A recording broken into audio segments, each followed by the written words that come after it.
I swear this voice is getting louder and louder whenever I use it.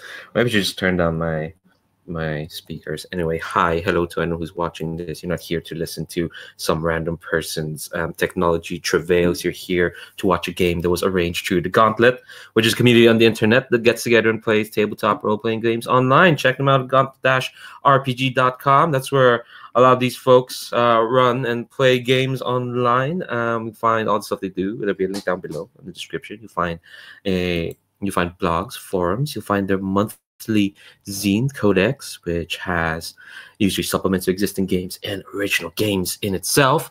You can also find a podcasting network. Definitely check out, especially the Gauntlet podcast. There's a new episode somewhere out in the ether. There's not an official announcement for it yet, but I know it because it popped up on my podcaster program of choice. And it popped up. There was a really nice talk about veiled fantasy and Take My Revolution and a bunch of really cool stuff, including a Lighthearted, which is Kurt Potts' game of an alternative 1980s, the rad one that existed in people's mind, not the one that we got full of Thatcherism and Reagan. The game he was talking about, I was in that game. Ooh. Oh yeah. I think you mentioned yourself there, but yeah, check it out, Gauntlet podcast. Look, if we're shitting who was in that, me and David were in that veiled fantasy game, and the alternative one, they'll shout it out. But yeah, anyway, you don't care about that. But then again, this is the 9th session of this campaign. So anyone who's watching the 9th session probably are hopefully semi-invested in... No, don't be invested in our lives.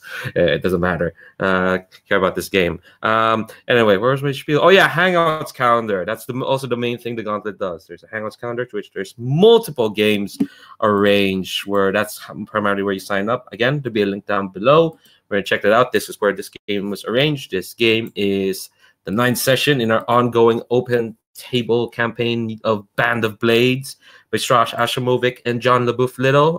Collectively, they're called Off Guard Games. They've done Scum and Villainy and Into the Dark. Their next project, which I think there's going to be a playtest version out next month, or at least this first half of the year, is called Throne of the Void. Apparently, it is galactic politics. On a macro scale, you work for houses, you're scheming agents, nobility.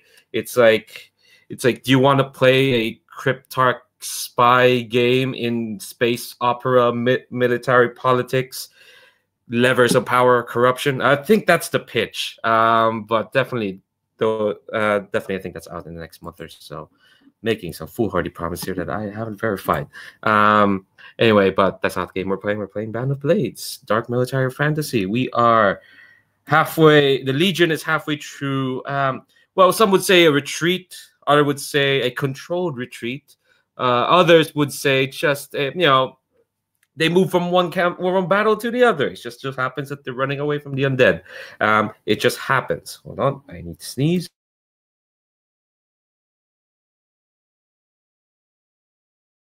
I hate when that happens, my opening spiel.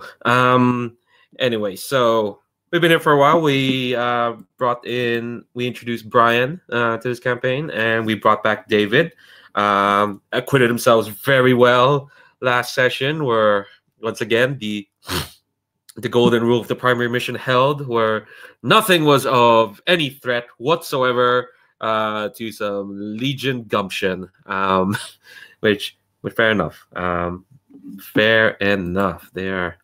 Legion are totally badasses, but sorry, my nose is weirdly stuffed today. But we shall power through. All right. So before we kind of jump into when we go to back at camp, all that stuff, like normally I try to do a recap, but again, 9 sessions. We kind of know where we're at. Like, we're halfway through this map of Aldermark. You are 3 locations away from Skydagger Keep. So it's kind of like the lay of the land. You're in Westlake. You're moving on to Eastlake. We'll get to how and what force of how to get there. But before we do that, I want to talk about safety tools that we're using. I remind folks again of our lines and veils. They're down at the bottom of the Roll20 sheet. Lines are things that won't be crossed, just won't show up in the fiction at all. Veils are things that can happen in fiction, but we're not gonna concentrate on them. It doesn't happen. It happens off screen, or we give it a few lines, or we just fast forward over it, and that's fine. We also have the X card, which is used for basically if we do roll the scenes where folks feel uncomfortable for any reason, and any reason is perfectly fine. You don't have to explain. You don't even have to explain why. And it could be any detail, like could be name or a specific kind of person, or like just the tone of the scene or the entire scene itself. You can say you want to X card that either in our chat or just make it simple here. I might ask some questions on what's being X carded, but no one gets the question if it's played. If it's played, we'll respect that and we'll roll back and try something else. And finally, we have an open door policy. If folks need to step away from the table for any reason, and again, any reason is perfectly fine. There could be an emergency. You could be more tired than you thought. You need to step away, or you really need to go. We'll pause. We'll take a 5-minute break or so. We can do that at any time. Doesn't matter if it's a matter of life or death in the fiction, and it ruins the tension. It's fine. It's fine. Game can be paused for any moment for any reason. All right. Hopefully my nose hands up. Jitsi has told me that my microphone appears to be noisy. Thanks for that, Jitsi. That's not gonna make me self-conscious at all. Nope. Thanks, Jitsi. Anyway, so we are now back at camp. Our Legion has successfully accomplished 2 missions. One, merry fog-lit gas lamp chase down the streets of Westlake. It's very, very gothic, honestly. Chasing down this disease, ended up in this crypt, beating up some thralls to fight this nun lady who was bathing in all this blood. Then you shot her once in the heart after a lot of careful research. I should remind that. A lot of very careful research. Shot her in the heart and died. And hurrah for Westlake and for the Legion. Meanwhile, our secondary mission was going off into this inn to help out these poor blighter defectors who got themselves trapped in an inn, and that went just about as well, or especially took some harm. But we got some new recruits. We have 7 new recruits, including the recruit action from last session. So we definitely the Legion was on the edge, honestly, of losing the game because of manpower. So it's nice to bolster it out. But yeah, remind folks. I think you already entered the rewards. I think I noted that last session, but just for anyone who doesn't remember them, the special mission got you +2 supply, another round of religious supplies, which you're absolutely swimming in. I don't know why the Legion is hoarding all these religious artifacts, especially when primarily the person doing all the blight and corruption, the broken in charge of that, is probably off in the forest somewhere. Honestly, I'll tell you that as much. You also got a relic called Curdled Blood, which permission allows Legionnaire to ignore penalty of maxing out stress and keep fighting for as long as they roll successes, which is fab because you never roll failures, you lot, don't you? Just never. We've seen it 2 or 3 times. So that's fab. And for the other one, the rescue the folks in the inn mission, you got +2 intel and 2 rookies. You lost 2 in the fight, but that's fine. But you did not do mission 3, which was the help reconsecrate this desecrated church, befouled by bandits trying to resurrect an old enemy of yours. You didn't do that, so infer otherwise. Oh, what's happened? But you do get the penalty of -1 morale and +1 pressure, which I think that's already entered. But I just want to, for anyone who might be watching this, I just want that out again. So let's go to time passes. Oh wait, no, we do back at camp first before time passes. Should remember that. So I'll turn to our lore keeper. First, how's morale? And secondly, what kind of back at camp scene do you want?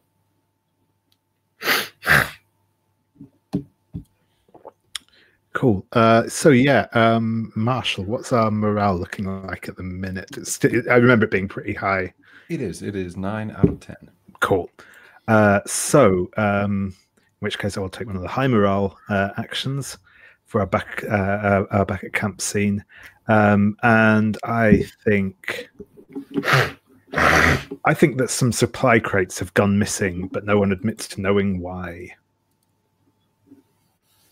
Ooh. Do you have an idea of like is there any specific kind of scene you want to frame for that? I wonder if maybe I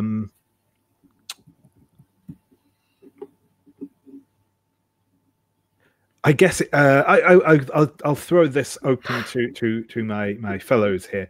Would we be more interested in seeing like a scene with some of the higher ranked members of staff essentially discussing this issue, or do we want to go sort of to the opposite end and have a bunch of rookies who are very concerned that they are going to get blamed for these supply crates going missing?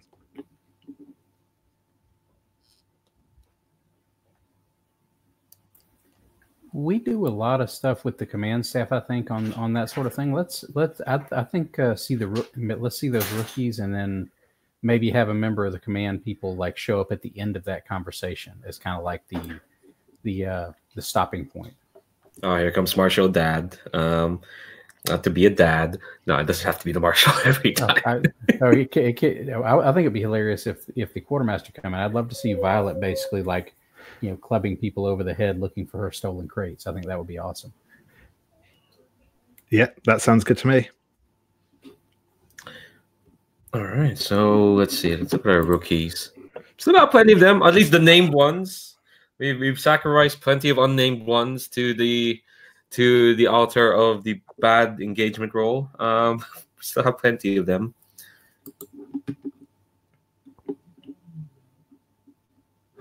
So anyone like looking to play a specific rookie?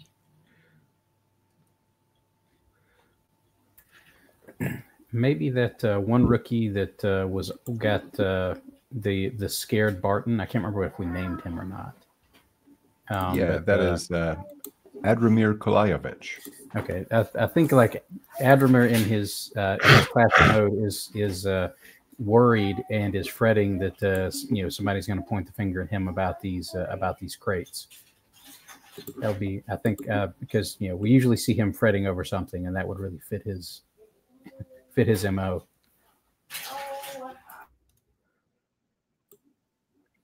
Poor Adramir. Got told off for crying in the very first mission.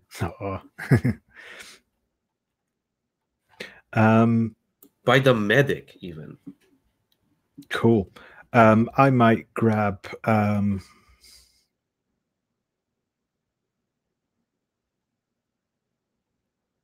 worry, there's a lot of names there that you probably don't remember. I might go for Karaj, actually, Karaj Dewa. Oh, yeah, he's the stoic Barton who was like, I think when you introduced Zaya, he was the other rookie. Yes, like, yeah. Should we be doing this? So it does look like he has seen some action now. So. Oh yeah. I think Chris took him out to the field at one point. And I think I'm going to take one of our newest recruits, not somebody that was rescued on that mission, but somebody who's just fresh in from the city, a Violet Dancing Reef, who is obviously a Punyar and is on the Silver Stags. Cool. I'm going to make that sheet. Give me a second. Oh, wow. So they're new because the story of the Silver Stags is that they got decimated. Only Arun and Thanian are left. But, yeah. What's the name again? Violet Dancing Reef. Violet Dancing Reef. So where are these rookies talking?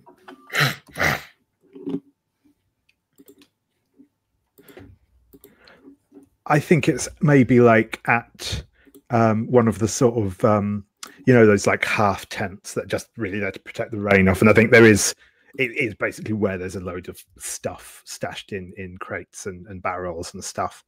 And I think maybe maybe Adramir and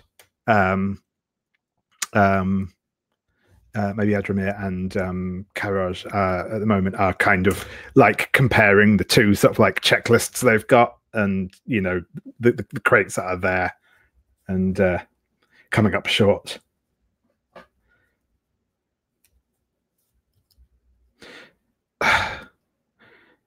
There's definitely said that there should have been some more horseshoes. It's saying here 5 cases. Do you have 5 cases? Oh, sorry. I should have clarified. Chris, are you playing Adramir or am I playing Adramir? No, I can play Adramir. That's cool. Oh, I wasn't sure. Like, I didn't hear that. I didn't hear if we assigned who was playing who. So yeah.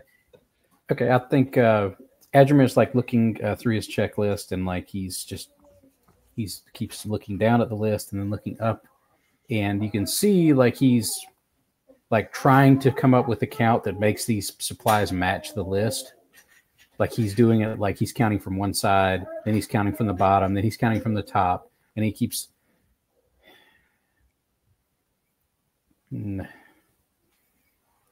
Are we sure there's supposed to be 5? I mean, I've got 5 on here. Unless someone's coming, have you got the checkout sheet there? And he starts flipping through like the little pad that he's been given. And basically, it's like a little wooden clip with like a bunch of sheets of parchment in it. He's like, "Here's what I've got," and he just like thrusts it at Karaj. All right, I'll say it. When I took the oath, they promised me a life of adventure, and I did not realize I was signing on for bookkeeping and counting boxes of horseshoes. Is this every day? Is this every day in the Legion? No, don't worry about it, Stag. They'll send you off to die soon enough. Oh, thank you. I appreciate that. That's very sweet. This is ridiculous. Yeah, actually, like this is some of the best stuff because this lets you like do things, and you're also here when they actually serve the food hot. See, if you go out on a mission, yeah, there's tons of adventure and scary things and undead, but you're always eating cold. You're always eating cold dinner. Whereas if you're counting horseshoe crates, at least the dinner is warm. So okay. I don't knock warm dinner. No. Because we're going to get plenty of cold dinners no matter what once we hit the road again. No, that's fine. Let's just keep counting. You know who I bet doesn't do any bookkeeping is the command staff. I bet the marshal, the commander, quartermaster, no one does any bookkeeping, does any counting or bookkeeping. I'm pretty sure the spy master does a lot of that. They're always writing something down, and they're always looking at you when they do it. They're super creepy that way. Yeah, and I mean the quartermaster has a real memory for the numbers. So unless we can turn up these horseshoes, wait, I've got an idea. Let's start counting on the other side. Maybe we just missed crates on that side. Like he starts walking around to the other side of the stack of crates. They've not been put up on a high shelf, have they? I hope not, because if those things come down, they'll probably be more dangerous than half the horde. And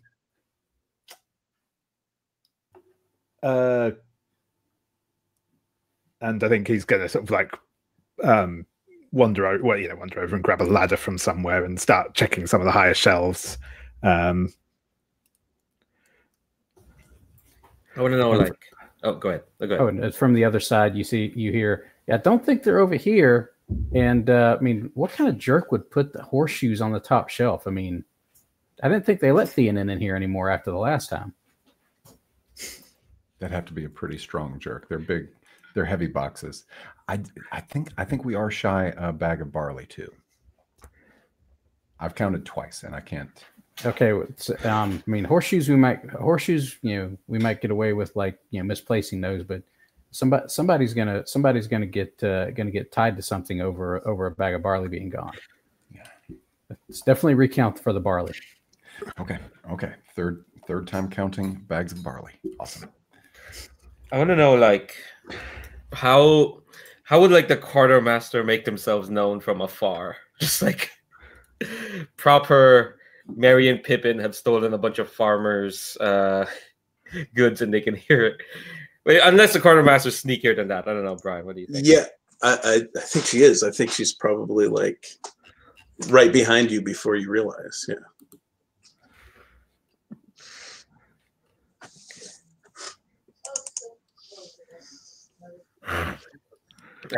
So what are the three talking about as the quartermaster just kind of like just ninjas behind him?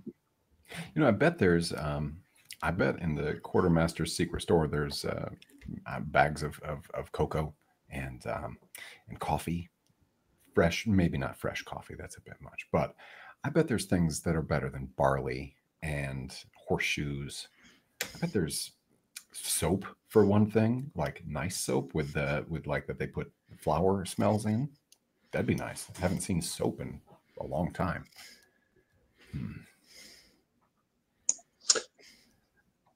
The Legion moves on horseshoes and barley. There's nothing better than horseshoes and barley.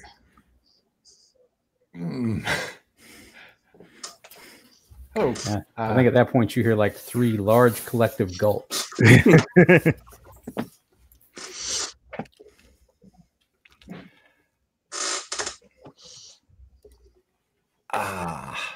Hello, Quartermaster. My colleagues and I were just discussing some problems with the numbers, and we are concerned about a few things that may have been misfiled or possibly miscounted.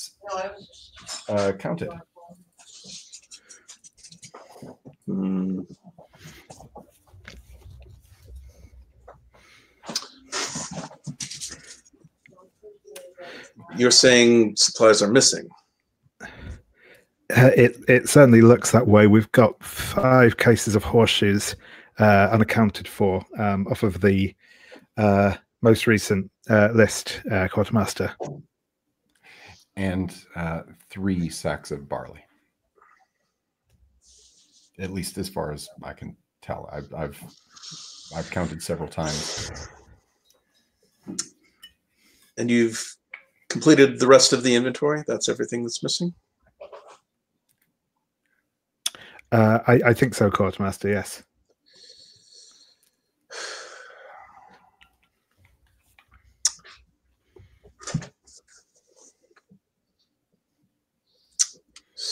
Sad times when the Legion's own supplies aren't safe. We'll have to see who's been watching over the stores since the last inventory was done. And yeah, I think she'll go off to talk to the rest of the command staff about this.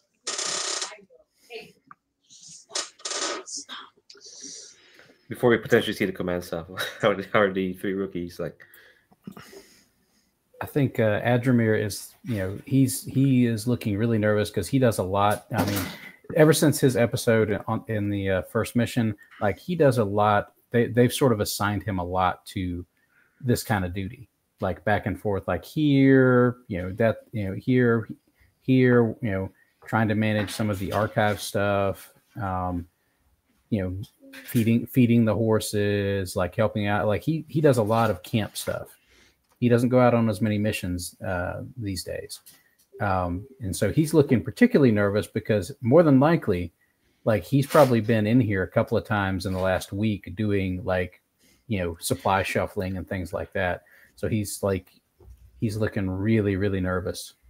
And, I don't know if he actually has anything to do with it or not, but he's definitely nervous about getting blamed for it.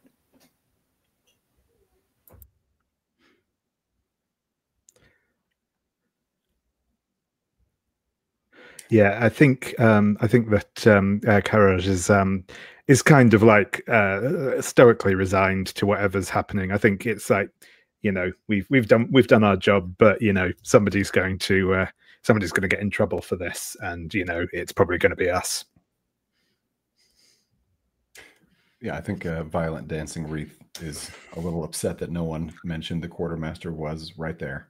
And I think she's looking forward to hopefully getting assigned to stable duty next week. Those horses are pretty awesome. I thought you were when going to say you're they were not cleaning pretty, up after them. pretty horses make big poops. Do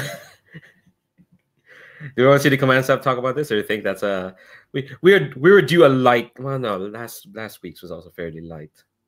You haven't had any sad ones in a while since the Chosen went into mourning. Oh yeah, Brian and David, Chosen's in mourning right now. His commander decided to do not go into the forest, despite reports of the blight coming there. Commander elected not to go into forest to fight the giant like zombie wolf animating zombie wolf. Oh yeah, I did do that. We decided the commander was like, you know what? We're really light on manpower, and that's a giant wolf that animates other zombie wolves. So we're gonna go to the town. Fair enough.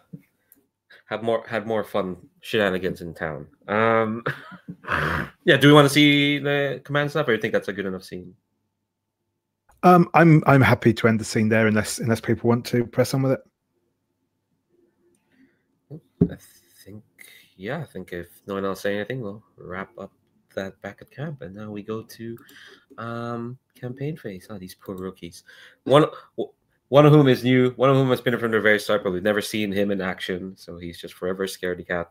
And one who has seen some action. I'm trying to remember what mission he came in, but these missions are so successful, they're starting to blur a bit because you do so well in these missions. Anyway, I'm going to stop with that. All right, campaign phase. First, we do time passes. So, commander, time and pressure increased by 1. How's our time doing? Okay. Time, we are now at 50% of the second clock, and pressure is now at 3. That seems about right. Halfway through, you. Sorry, my nose is being annoying. Yeah, halfway through the map, halfway through time. Yeah, it's good. All right, quartermaster. You must spend 1 food used to feed the Legion, or the Legion loses 2 morale. How's our food doing? We have some, so we will eat it.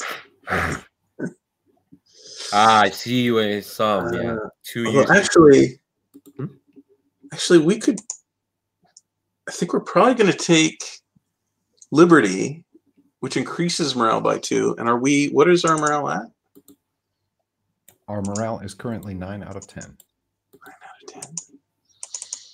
So if you lose, in theory, we could, as punishment for stores going missing, everyone's going to be on half rations. Clever. No, we won't spend the food, but then we'll take liberties and increase the morale back. This is the most we've min-maxed this game, which probably for the better in the long run.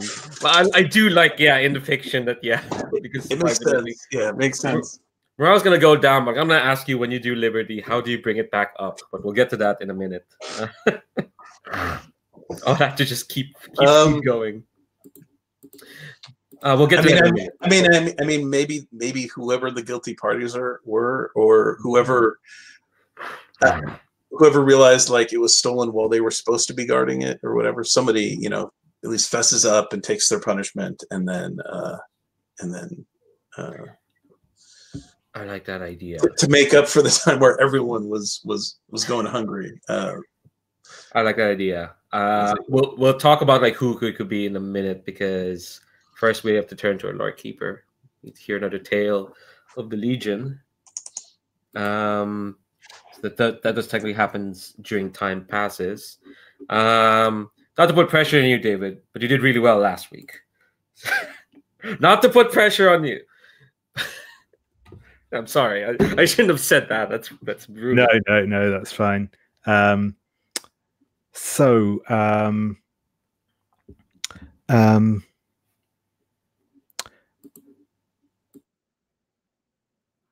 I think the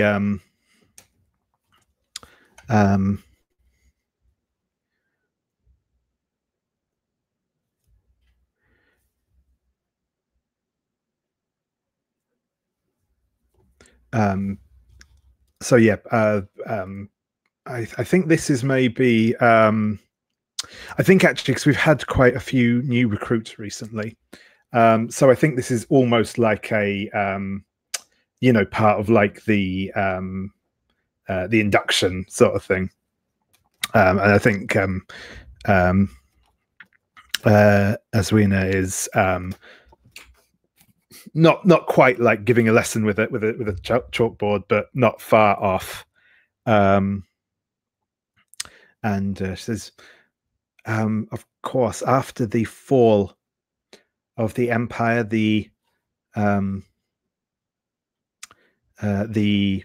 Legion was no longer tied by bonds to it.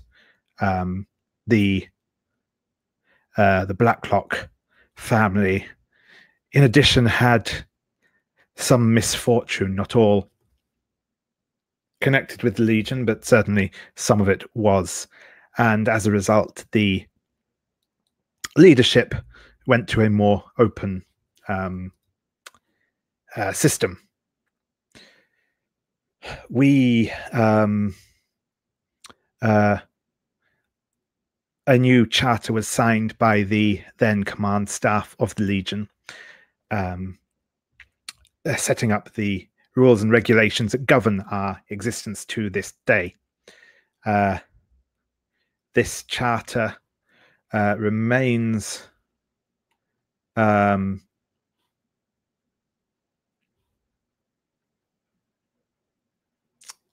another thing I will say, it remains stored in Skydagger Keep, which was at the time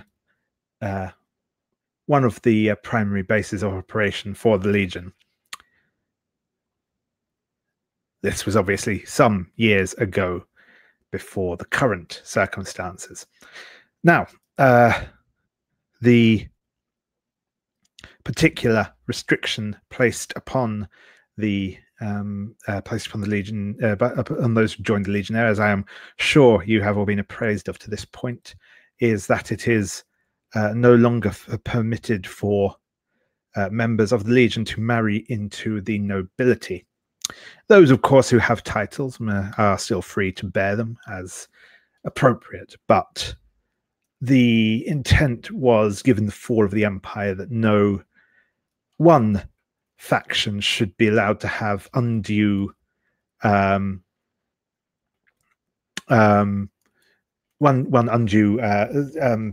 influence over how the Legion is run.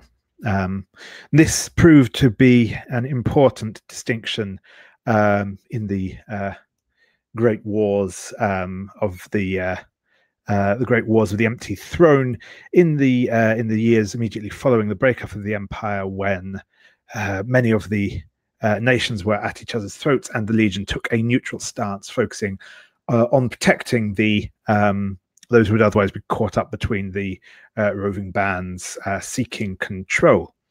And I think that the story will sort of continue on as she sort of explains further details of the sort of setup of the Legion. One rookie, like after the lecture goes off, and for some reason I'm imagining Violet, because they're the only one going after the note and burning the Princess Violet dancing wreath notes herself. Like, oh, we're not allowed to do that anymore. Cool. And so the effect that I get from that is that either all specialists can mark a free healing token, all legionnaires reduce corruption by 2, or we add 3 ticks to a long-term project. I don't think we have any long-term projects on the go at the minute. No, we don't. Cool. So I guess have we had many people mark corruption yet? I think just 2. 2 or 3 at most. Yeah. And I know we did have a couple of specialists wounded last time, didn't we? So I think I'll probably go for all specialists mark 1 tick on their healing track.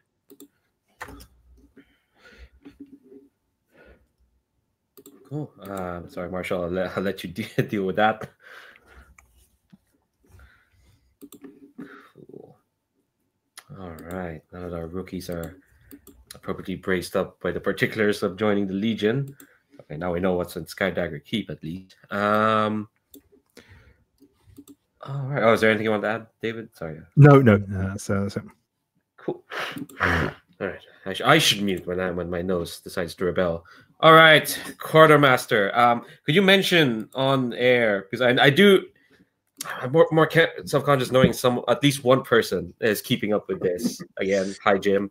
Could you say out loud like what you said in the chat? So the timing works out that if I don't feed the Legion, the morale goes down and we lose a campaign action before it then gets boosted back up.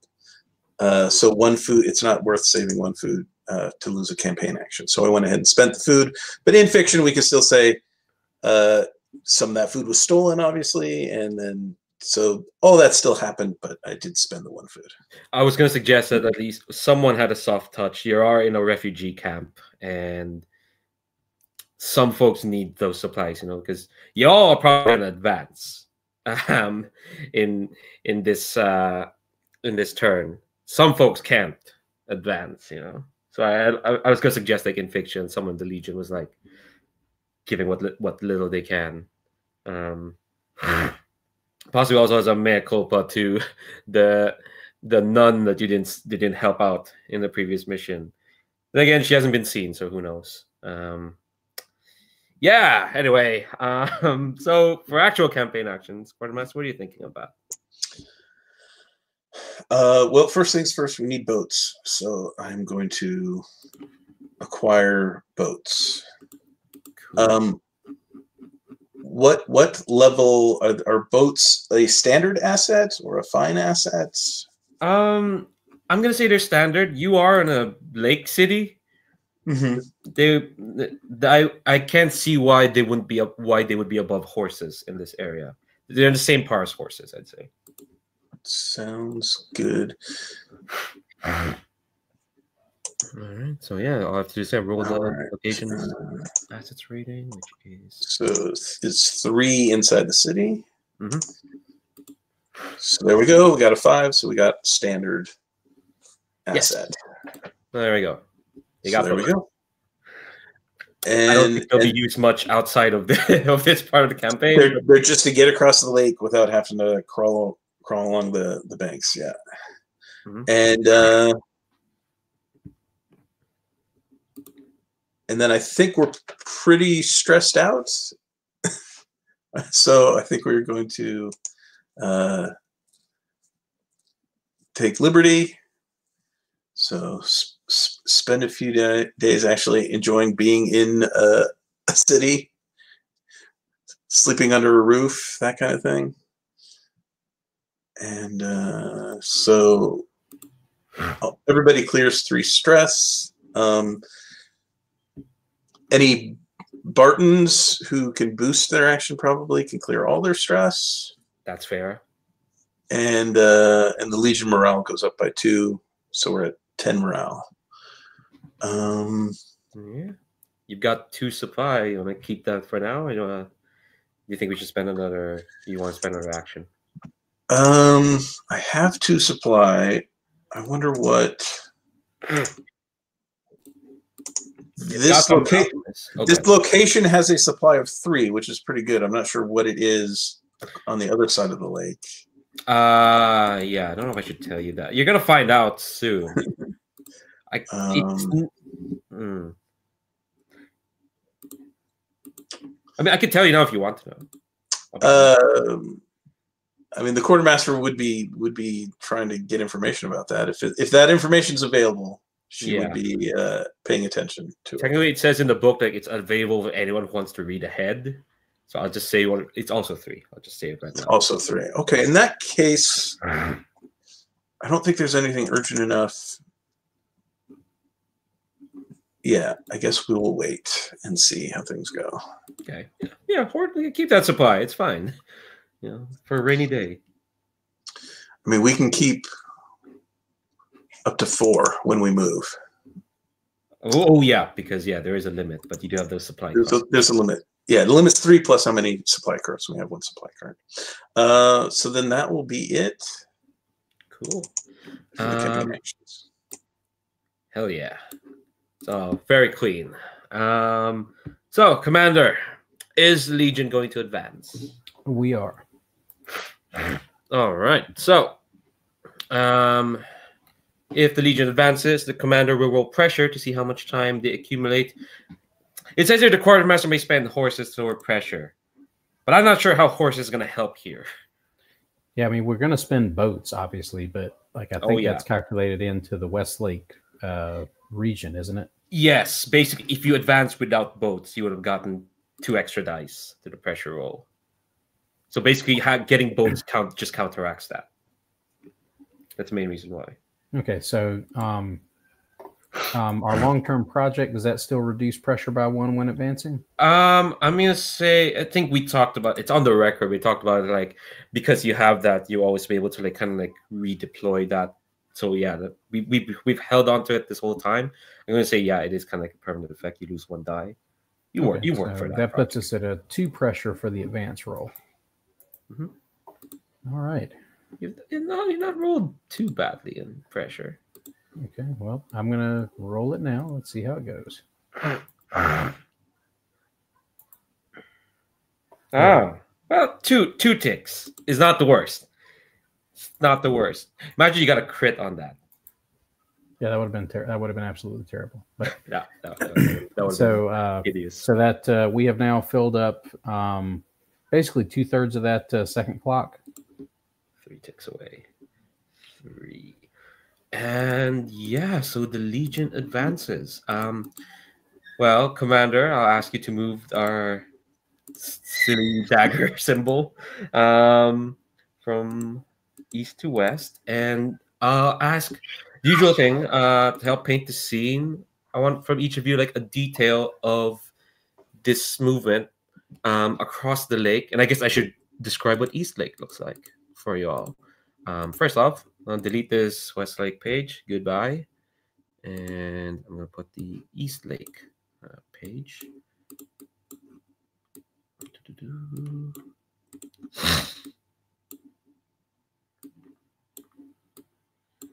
Some friends of mine are trying to convince me to do Blades in the Dark IRL, and it's like, as much as I know, playing games in real life. What's up with that? Not a LARP, Dan. You made a face. I was like, no, we can't do that. And as much as Fiddly is showing all these sheets and whatnot, man, the ability to see everyone's sheet and automate those dice rolls is gonna be missed for sure. Anyway, so Eastlake, it's fairly a lot like Westlake. In many ways, it's a city that defines itself by its rivalry. Whereas Westlake is devoted through churches. Y'all went through a big fuck-off Gothic one for sure. Eastlake is more about, it's got a devout populace. Their council is anointed church folk. Their mayor is a deacon. They're far less corrupt. They're far. They're fine. Westlake channels trade from the coast. Eastlake trades with the eastern kingdoms like Or, for sure. In fact, it's a city of bells. It has this fine alarm system that are gifts from Or, where the Orites come from. I literally learned that an hour before this session. So that's where Orites come from Or. Okay. So it's kind of it's like refined and cosmopolitan. There's a consumer city, you know. Lots of things come in here to go to either Westlake or to the south.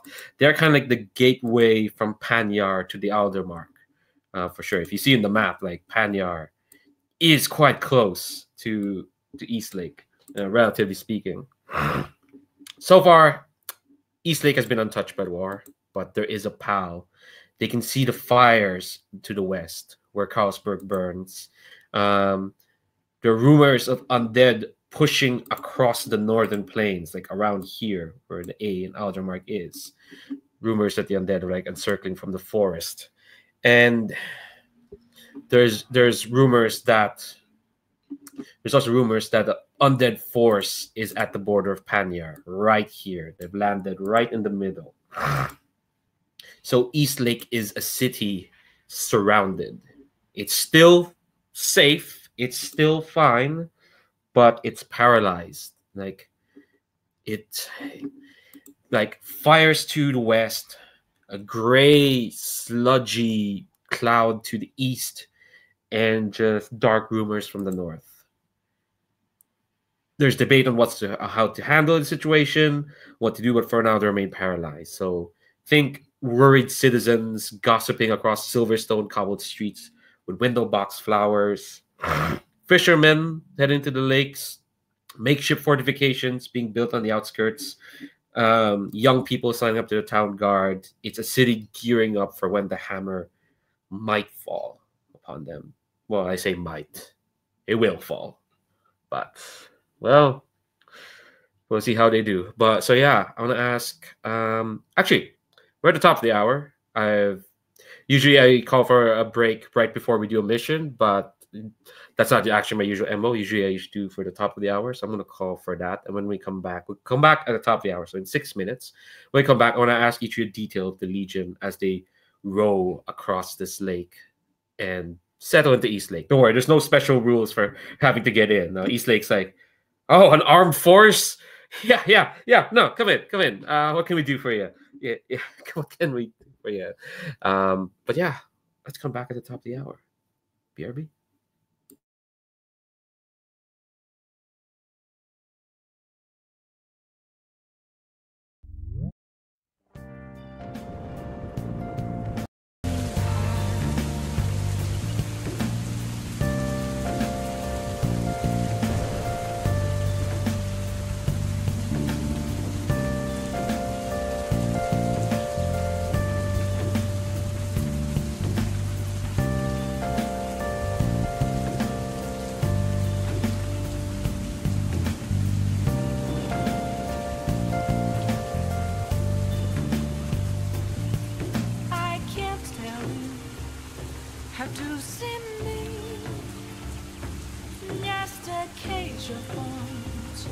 There's nothing inside. Will it always be burning down the walls? Is there a way for me to break? I'm a sharpshooter at Paul's masquerade. I'm in both face and mind, all free for you to draw. I'm a sharpshooter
Where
have you been? Searching all along, and facing twilight on and on, without the without a sign, without grasping it. The real question to be asked: where have I been? I'm a sharpshooter. Masquerade, hiding both face and mind, afraid for you to draw. I'm a sharpshooter. What else should I be? Please don't take off my mask, revealing dawn.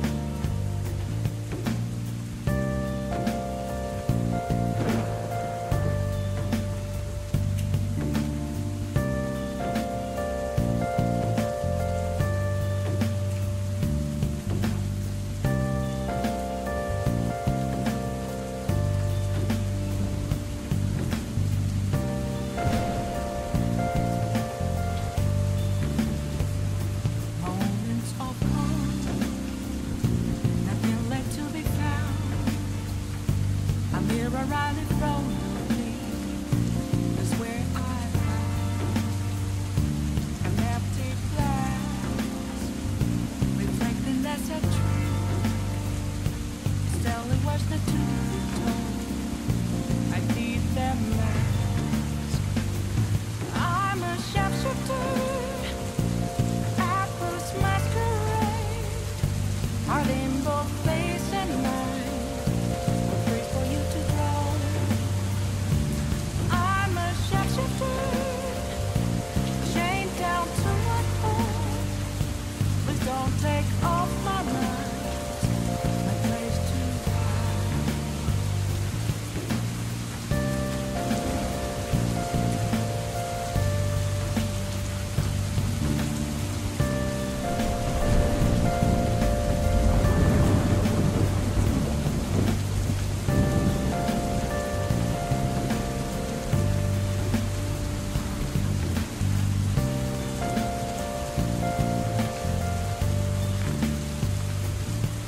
I can't tell you how to see me. Just a cage of bones. There's nothing inside. Will it always be burning down the walls? Is Oh, my nose is actively rebelling against my face right now. Hopefully it'll calm down. All right. Let's take a sip of water.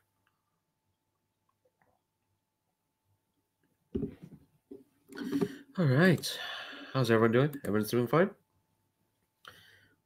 Cool. So, let me just close Twitter there for a moment. It's all a bit tense. So we just had a general election over here. So it's all, well, not tense, interesting. Anyway, no one here subscribed to get a crash course in the Irish electoral politics. Anyway, I mean, I could, but we have important shit to do. Not that it. Okay, all right. I'm making a joke. Anyway, so yeah, our legion is making their way through this big old lake, on their way to Eastlake. That's a terrible sentence. I don't know why I said that, but yeah, what's like a detail from each of you that you want to like kind of add as they kind of like filter into the city? Because as mentioned, there's no like big refugee camp, and there's no Byzantine rules you have to fulfill to get in. And I put down the page for Eastlake down at the bottom. So, well, some ideas from there, like you got the word citizenry, furtive boat launches, tired scouts, makeshift fortifications, the young folk.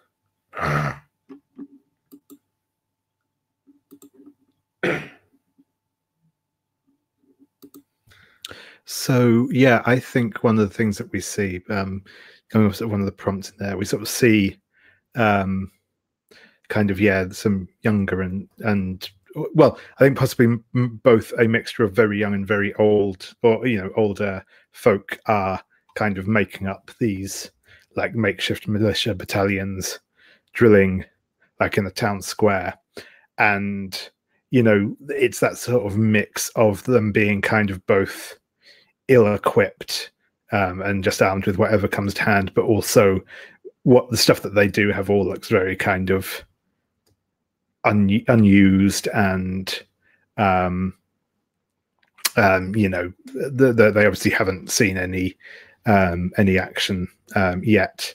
And I think when we see sort of the Legion sort of marching through kind of in their battered and armor and weaponry looking sort of grizzled and stuff, there's just that sort of moment of contrast.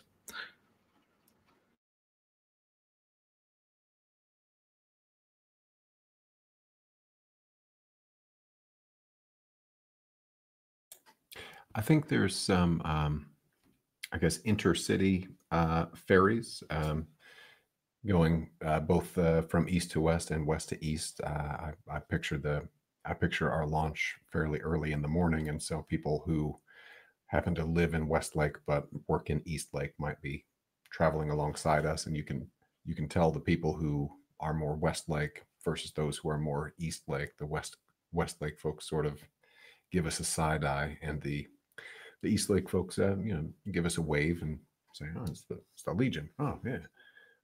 So it's not a slow day on the lake.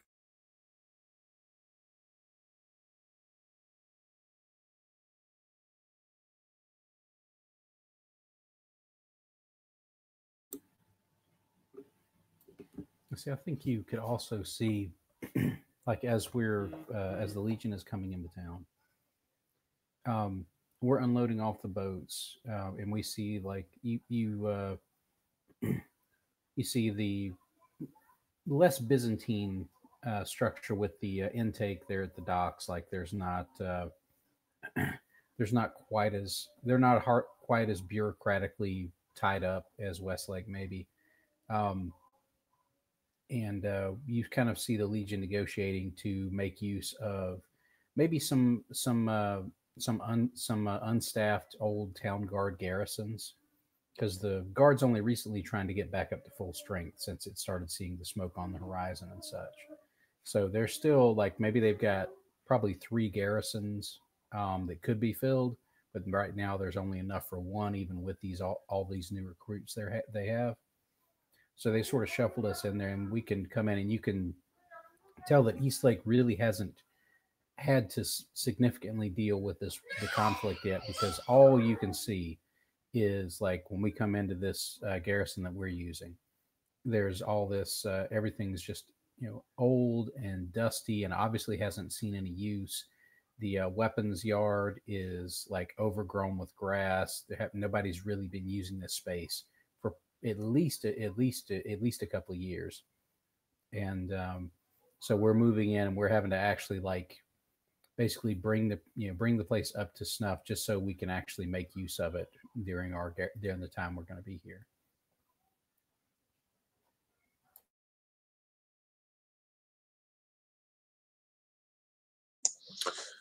Yeah, and I think another sign that the problems haven't quite touched Eastlake yet is just the children kind of running around and playing by themselves, which like we haven't seen in any of the places we've been before. Like any children around were kept inside or kept very close to their parents who were walking with them, and instead we see kind of groups of children, running alongside the Legion and playing and playing like, Legion versus Undead, which I'm sure is a very common game for kids to play. That, yeah, and that's something we haven't seen at all up to this point. God, that must be weird. Yeah, so I mean, but even though the Legion's settling in, life goes on for the Legion. So I think it's time to unveil your missions. Unless I don't know, is there a mechanic in this game where you can just choose like let's not do missions, but I have to inflict every single penalty on this list? Yeah, let's not do that. All right. Let's see if I show to everyone. There, it should be shown to everyone now. But I'm going to read them out. Again, mostly for Jim's benefit and whoever else might be watching this. But I know Jim is. Again, hi, Jim. Hope you're doing well. Looking forward to that Night Witches wrap-up party documentary. I know my character died, but who knows? Anyway. Mission 1. It's a supply mission. Eastlake is awash with rumors, hearsay, dogging the streets as it feels the pincers of the Cinder King inch that closer. Of particular note is a beached ship, the Sunbeam, to the south of Eastlake, seen staggering from the southern seas before crashing a few clicks outside of the city. Said to be a merchant vessel, Eastlake's mayor is happy to let the Legion investigate the ship, dispel any lingering fears among the populace of what could be inside the ship, and as a bonus, help themselves to the cargo. It's all good. So you get to reward their food and +2 supply. The penalty, though, is -1 morale and +1 time. Mission 2. It's quite clear to the practiced eyes of the Legion that Eastlake's militia will not be up to scratch should the hammer fall upon the city. And its appointed commander, Corona Beher, knows it acutely. But Eastlake demands that its burgeoning military force be blooded. As such, they have called for a preemptive strike on a small undead force to the east at the overrun crossroads town of Blackgale, the gateway to Panyar. Knowing that it'd be suicide for its green troops, Commander Beher has entreated on the Legion to help with this mission in exchange for precious material paid out of her own pockets. So reward is either a siege weapon, we'll figure out what that is if you get it, or 2 standard assets and +1 supply. And the penalty there is -1 morale. Mission 3 is a assault type with favor of Holy. I remind you, you're chosen, even though she's still not talking to any of y'all, is 1 favor away from gaining a new ability. She might start talking after that. Who knows? The waypoint towards Eastlake, the holy town of Adularia, is said to be sacked, taken by Render's forces. I should have been there north of Eastlake. I should have mentioned that. Taken by Render's forces and turned into an abattoir. Sitting in its center on the holy pillar where trickster god is said to have escaped back to the heavens is a corpse in a bloody cloak of feathers. Gifted with a new head and a renewed lease in life, because their former head is right outside the commander's tent. The Vulture has reemerged to the north of Eastlake in a bid to control all routes out of the city. Though now bolstered by Render's forces, the control of the would-be bandit monarch is thin. Fast action from the Legion would prevent their grip from tightening. Wards are slim for this one. It's +2 morale and +1 intel. And you get -1 morale, +1 time, and +1 pressure. So, yeah, Commander. What's up? Okay. The commander's looking at it like this. Oh, God. We can definitely use more supply and food. So mission 1 is at the top of the list. It would be really great to level up our chosen, since we're about to trek through some seriously dangerous stuff. So mission 3 is a definite possibility. And mission 2, the siege weapon, is tempting, but also it seems kind of unwieldy given where we're going to have to go after this. I will say that, like, siege weapons, they do count for when we're tallying up the final score when we get to Sky Dagger Keep. They change your approaches to certain missions. Like, because we have been doing a lot of stealthy sort of get into locations and just sneak into places. I would see why siege weapon would be unwieldy. It doesn't have to be like a trebuchet. It could be like a cannon, or a ballista. But I can see why it would be unwieldy. Yeah, I'd sort of tend to agree that's probably the lowest priority, because again, the penalty for that one is fine, and we can, I believe, if I read it correctly, we can acquire siege weapons here just as a like an asset roll. So if we really want to pick one up, then we can just do that as part of our kind of day-to-day rather than. Oh yeah, the quartermaster is definitely eyeing up the siege weapons available here. Well, and also, I mean, like I said, this has an asset rating 3, so we can also, we're kind of awash with, I think, holy stuff. So I mean, we don't really need to worry about too much on there. The big temptation for that mission 3 for me is giving our chosen an extra tick. The penalties are also really harsh on that one. Oh God, yes. We're gonna have. I mean, +1 time and +1 pressure is not something I'm really interested in dealing with. So the commander's inclination is to do mission 3 as a primary, because it's an assault mission, and assault missions, because Render has leveled up, give us -1 die on our engagement roll. So we're definitely going to have to play that as a primary if we do it, because otherwise there's no way to recover from a screwed up pressure roll or screwed up engagement roll. Also, from an RP perspective, like, the commander really fucking hates the vulture, and the fact that, like, they've decided to put a new head on that body is going to really piss her off. So she would definitely like to put a stop to that nonsense immediately. But so, does anybody have any arguments they want to throw towards shifting the priority mission to mission 1? Is there any good argument for that one? Does anybody got any ideas? I might be missing something. As far as I can tell, Neandra, you can correct me if I'm wrong. Like, we don't have any penalties to engagement rolls when it comes to supply missions, right? No, not at the moment. I think the Marshal will probably know that well, but just off the top of my head, the supply missions usually get 1 if the current pressure is higher than 2, and you went back down to 0 when you advance. So there's no penalties to supply. Right now. Okay, so like, I was making sure, like, I don't know what Blighter's Blighter's advances are. Oh, I'll tell you right now, because you should know. They're down at the bottom, but Blighter's advances are horrors can appear at any mission. They're the big bulking things that are made up of many little things. Poison mists erupt and plague the countryside, so poison can just show up as a consequence to a roll. I think that's how our medic got hit by corruption, or saved a rookie from corruption.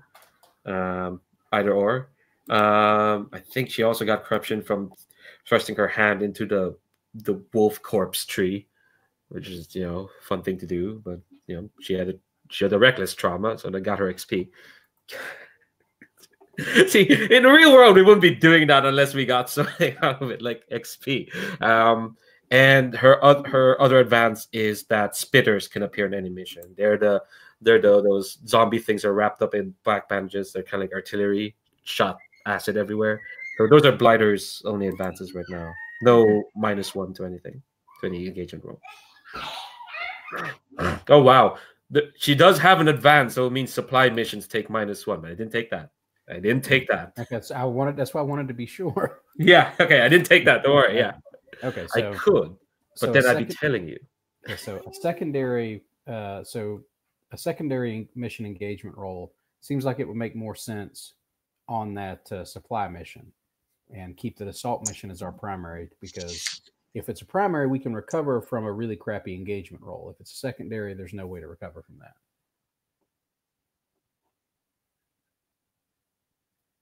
How does that sound to everybody? Yeah, we also, I think we have an officer with the, who is it? That we can send on the supply mission, and they have the ability that gives them a bonus engagement to the engagement roll. So that's even more of a reason to have that be the secondary. Sounds like a plan. How does that sound to to our marshal, who's going to be making all these rolls? I think that sounds great. I'm 100% behind you on both of your choices. Yeah. All right. Poor Eastlake's militia is just gonna die. I should have made that penalty harder. Well, I mean, it's just from our purposes, like, it makes us feel bad. Like, we're sorry, but like, we're just going to be here for we're just going to, we're not going to be here for that long. So. I should have made that -2 morale. That's on me. But it's too late. It's fine. It's fine. Commander Bear is just gonna watch. It's gonna have a tough time. It's fine. It's fine. Don't worry. I'm not guilty. No, we didn't tell them to launch their green ass troops at a bunch of undead. Okay, that's not her fault. You don't just roll on the chart to see what the penalty is. Yeah, but then I was like, yeah, I did. That's what I got. That's why it's -1 morale. But like, I mean, it says I don't have to stick to it. That's the thing. It's not a hard rule. Like, I have to stick to whatever I roll. Sometimes I like roll things like, I don't like that. I'm gonna choose something else. Not to let you all into what the prep I do. But it is a lot of re-rolling, because like they've got the tables are really nice for sure. But all right, sounds like everyone's agreed. Primary mission will be to attack the force holding the town of Adularia. Hopefully take that bastard vulture down once and for all. Who knows if that's possible, but the secondary mission is, investigating the Sunbeam. So we'll turn to our marshal. Oh, actually, before we turn to that, Commander, you do have intel. Normally, intel is spent for engagement roles, but while you have intel, you can ask questions. They don't spend intel. Okay. All right. Let me increase my magnification here so I can read those intel questions. Mm-hmm. Okay, we currently have 2 intel. So you can ask 2 questions. Okay. And you can choose from 3 of those 4 boxes. Okay.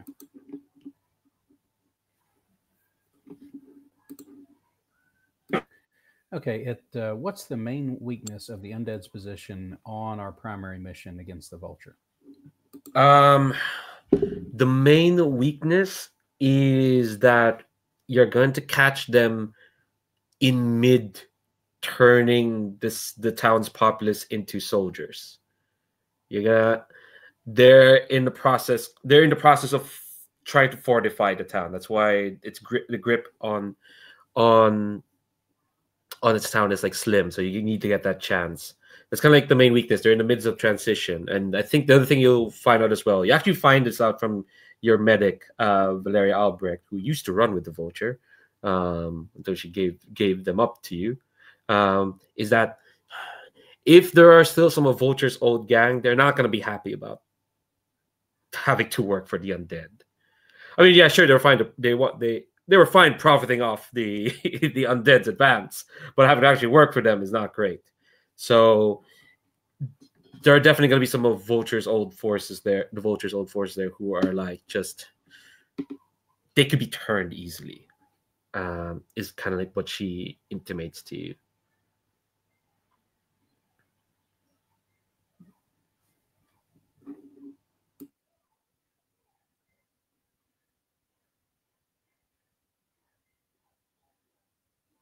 And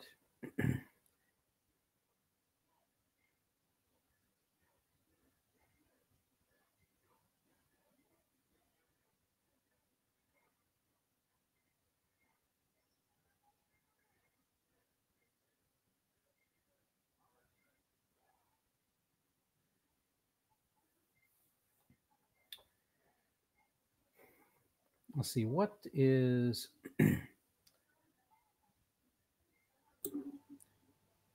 what might be useful to bring on the primary mission? A lot of folks, I'd say.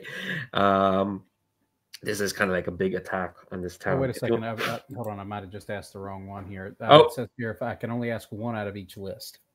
Oh, okay. Here. Okay, so I've already asked for one out of that list. Okay, all right. So, well, I'll give you that for free. A lot of folks. Sure, why not? Let's see. How does our chosen feel about these missions? Oh, they're pretty checked out. Okay, so I've asked my 2 intel. Move down here.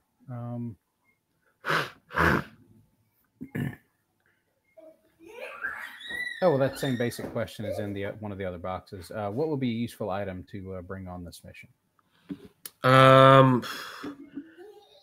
Well, I was gonna already say like you will absolutely need black shot. We might actually finally run out of black shot. We'll finally use that. I think you're gonna bring that anyway because that gives you an extra die for an assault mission. Yeah. Let me look at your stuff. Yeah, black shot, religious supplies for sure. This is kind of like a desecrated place, and when the place is like desecrated, it kind of brings in all sorts of other kinds of corruption. Other than that, well, what was the last thing you used to take down the vulture? Your sniper, your hard ass sniper, used the Crimson Seeker, which is like an insta trauma, but it did let you build up to the vulture's threat.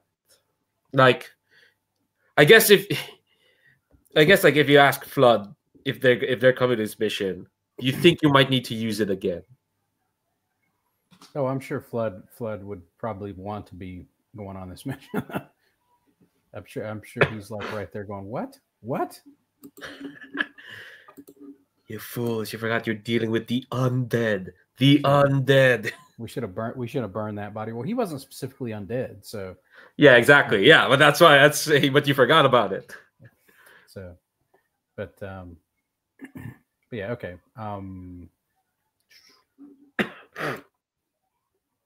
Okay, so we definitely want black shot, and we got tons of religious stuff. So, like, definitely like throw some religious stuff on this mission. I don't know why y'all should be worried. Again, you're all like kings on a primary mission. You're all like champs. So, Marshall, who's going on what mission? Let's see here. So I think Landgrave Farah makes total sense to go on an assault mission. I'm a little iffy on Silver Surging Flood because they do have a second degree, 2-tier wound still, as does Raya, with only 1 heal tick marked. But I think here's what I'm thinking. I think both of those people can go, and then since one of them is a medic, they can spend their doctor uses to basically clear those things up for both of them. Seems weirdly practical, sending wounded people on a mission. Sure. Yeah. Makes sense. Let's see here. And I can't believe that. Sorry, I just noticed like the last thing that like Matt picked for floods. For his last ability, it's more able to take more trauma. Oh yeah. Thanks, Matt. And I think especially since Silver Surging Flood also took obsessive as his trauma. Yeah, he would not rest unless he went. And let's send along. Let's see here. We're dealing with weird resurrection shit. Let's send along the Star Vipers. Maybe not our good friend Baronet Cyprian, but at least the other 4, I'd say, in the troop. I should also add. I think I mentioned this a couple of sessions ago, but Cyprian does have the weave. Let's send Baronet. Let's send him as well. We can clear his wound up as well. Oh, does he have a wound? Yes, I think so. Because I look at his sheet, he doesn't have a wound. Oh. Then I'll trust his sheet more than my own bookkeeping. Ooh, sorry about that. No, I think he does have just a rank 1 wound from what I can see. Oh, okay. I see. Yeah. Oh, yeah. He did get peppered. I forgot about that. It was a toxic undead bird poop. He got hit by that. Yeah. Awesome. No, we got a medic there. It'll be fine. Cool. Does anybody have any concerns, problems with these people being sent? I know 3 of them are wounded in various stages. But our stress is collectively pretty low, which is nice. Well, and I think like the ones that are wounded, of course, the medic can offset, but like Flood almost never gets down and dirty into the thick of things. Like he finds a nice perch and then he murders people from afar. So. And I just remembered, Cyprian does have a trait that gives him potency when harm penalized. Excellent. Yeah, so effectively that rank 1 wound isn't really doing anything for his. It just cancels it out, basically. Yeah. Well, perfect. All right. I think, that's our troop for the primary mission. And the secondary, who's headed there? Oh, secondary, definitely our officer, Malislav Zayevich. And I imagine Scarlet Dancing Glade would want to go with as well. Yeah, that makes sense on our supply mission. And, let's send along the Ember Wolves. Including poor scaredy cat Adramir. Yes. So here's a question. Like, I know we only did it the last time the Vulture is here, but are you sending the entirety of the Star Vipers? All 5 of them?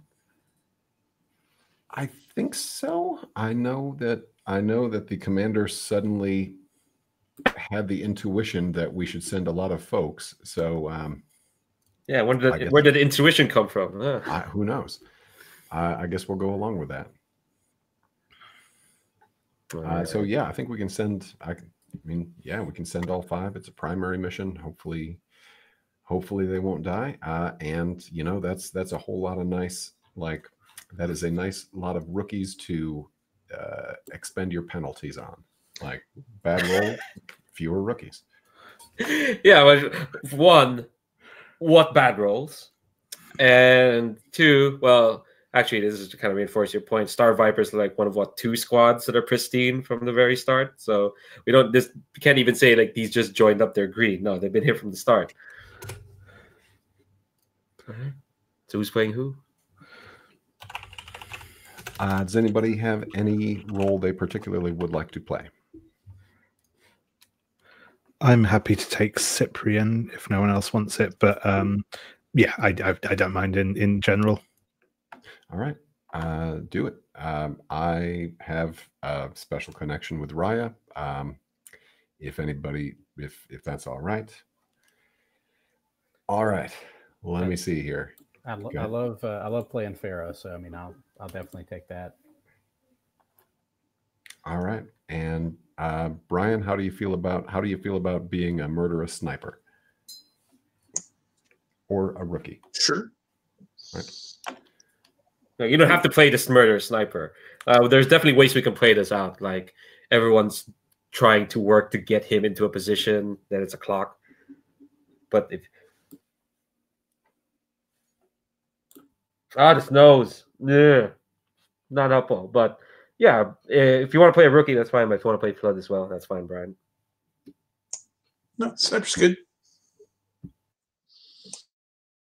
There's some added context between Silver Surge and Flood's obsession with the Vulture. Flood has kind of been around every time the Vultures kicked his ass. All those failed secondary mission dice rolls. Flood has always kind of been on the receiving end of the Vulture kicking his ass. And the last mission he was in, he did finally manage to put a bullet through the Vulture's head. Took a trauma. With that, and so it probably doesn't feel nice about. I mean, it's not even really the Vulture. It's like the Vulture's body with some head grafted on it, but it's potent. You know, it's a potent symbol. Oh yeah. All right. So everyone's got a character. Figure out your load.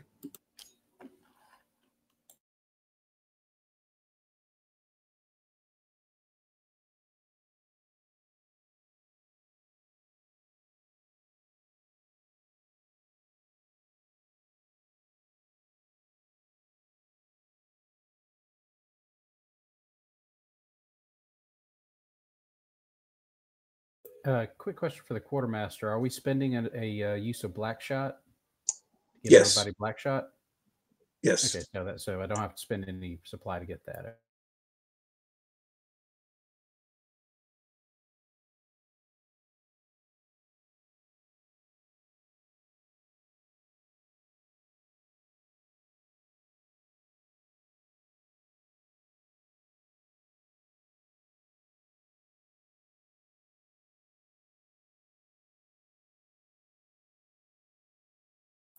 Are we spending a use of religious supply to get religious supplies? We have a ton of that, so sure. Okay. I thought that was what we were doing. I just wanted to. Yeah, you might as well start spending them.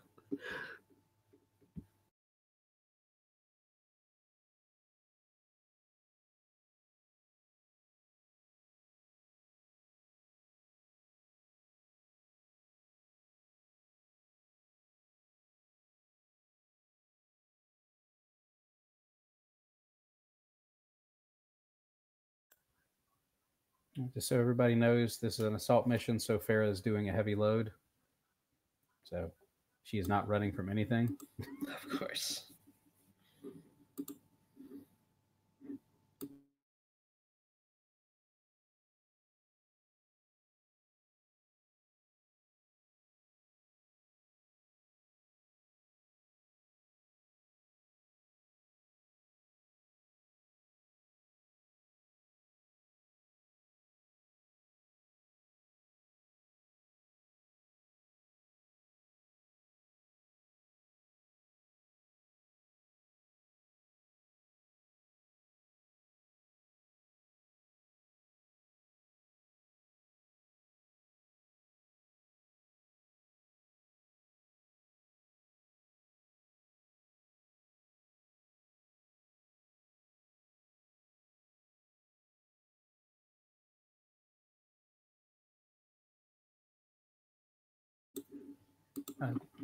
Marshall, did I noticed there's a note on Farah's sheet to add 1 XP? Is that an additional XP since last time? I thought I'd added everything on there.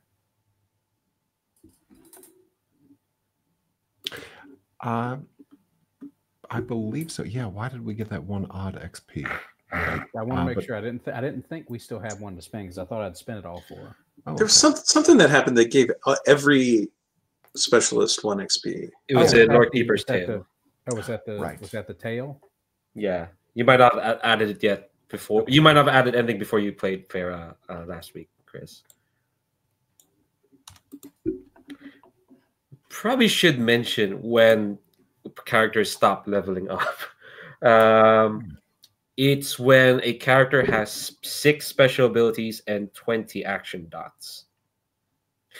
That means they're still around, but that just basically, you know how in a game of XCOM, they're like the super important soldiers that you just keep for the important missions. It's kind of them, but that's the cap.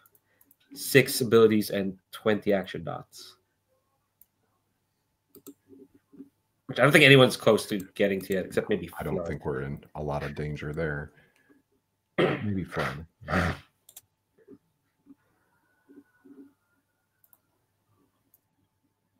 Yeah, Flood is halfway there, both in abilities and action ratings.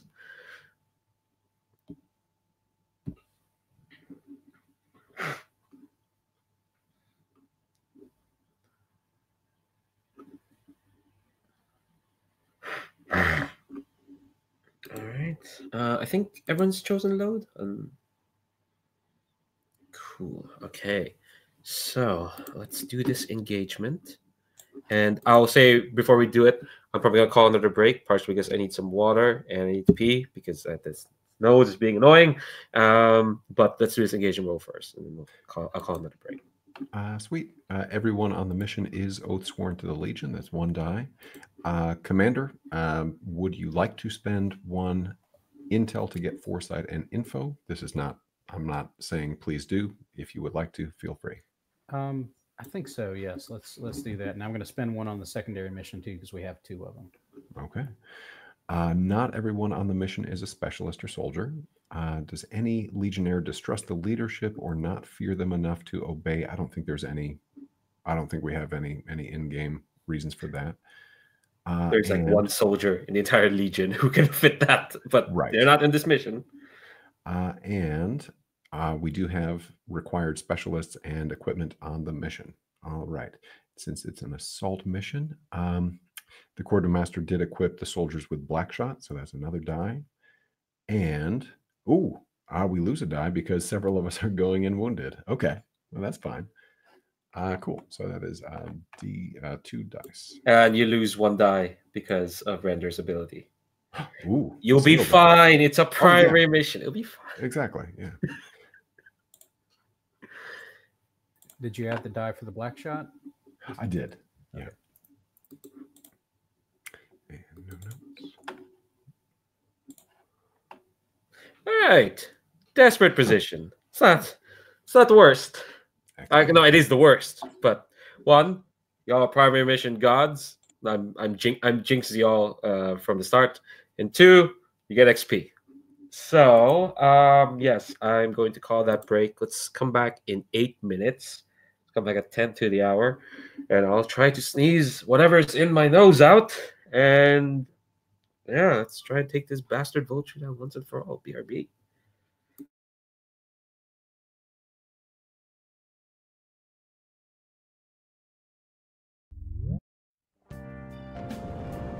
I can't tell you how to see me. Just a cage of bones. There's nothing inside. Will it always be burning down the walls?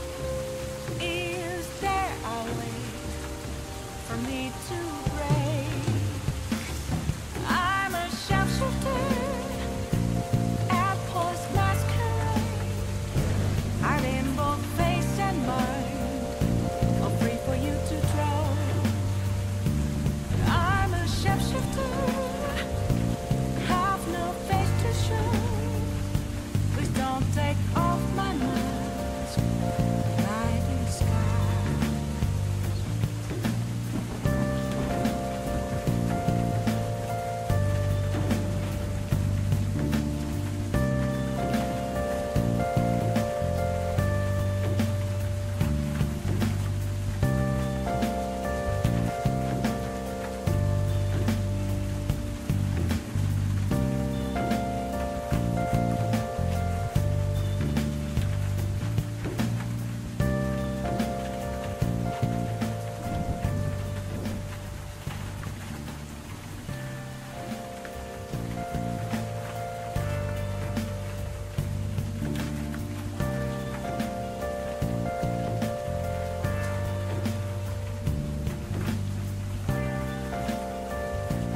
all alone.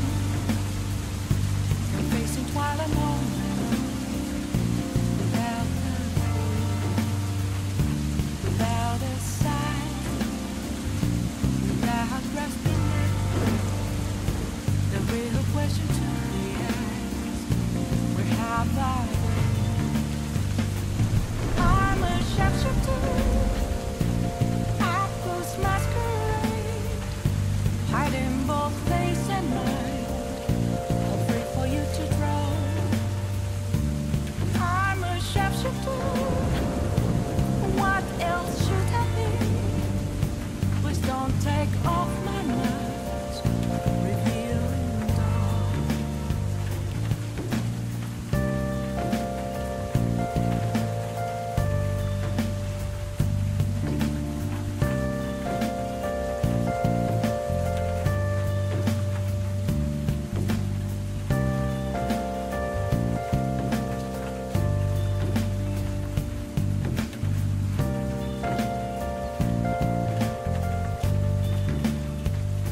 Moments of calm, nothing left to be found.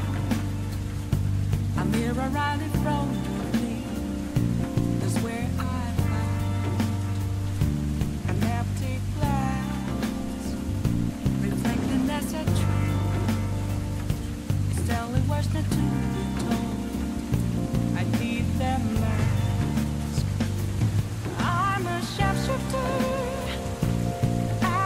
Masquerade, heart in both face and mind, afraid for you to drown. I'm a shapeshifter, chained down to my core. Please don't take off my mask, my place to hide.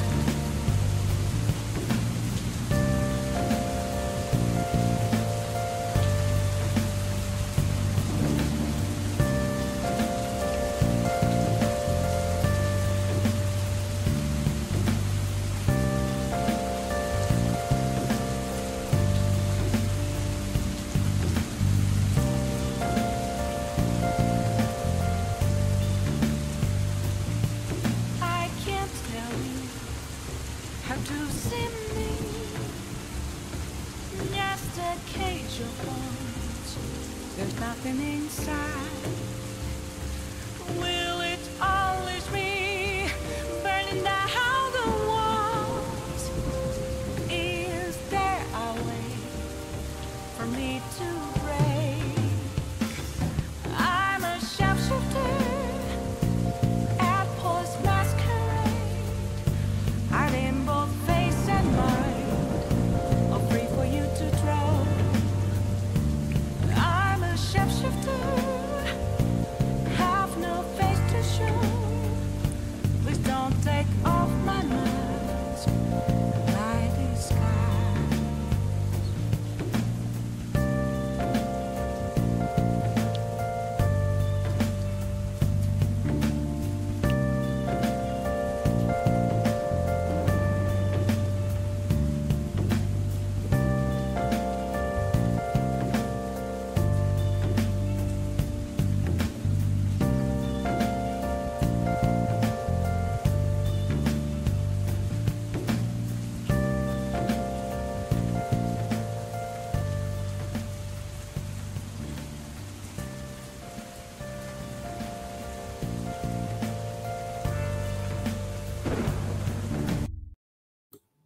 Oh, perfect timing.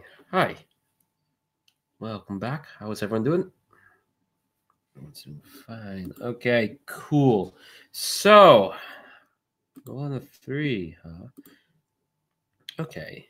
I think you're all setting out. Adularia is probably farther than you expected on the road up north away from Eastlake.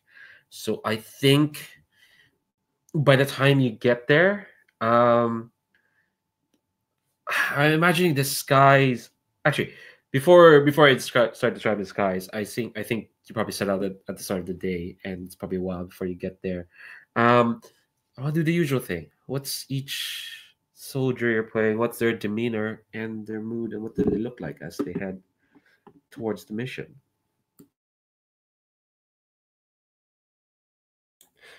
I think Raya feels pretty rough. I think she feels like shit, really. And she is spending time convincing Silver Surging Flood to let her, like, I feel like they just got beat up in their last mission. And so she's like, hey, I'm going to apply this salve. It's going to soothe muscle pain. It's going to make you feel better. Okay. So that you can get where you need to get and shoot who you need to shoot. Okay. And Silver Surging Flood is kind of half listening and spending more time like actually using the scope on their rifle to just look ahead and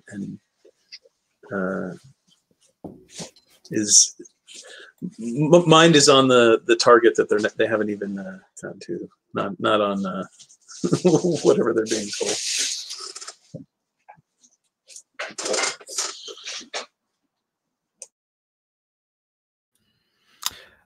So I think that that Cyprian is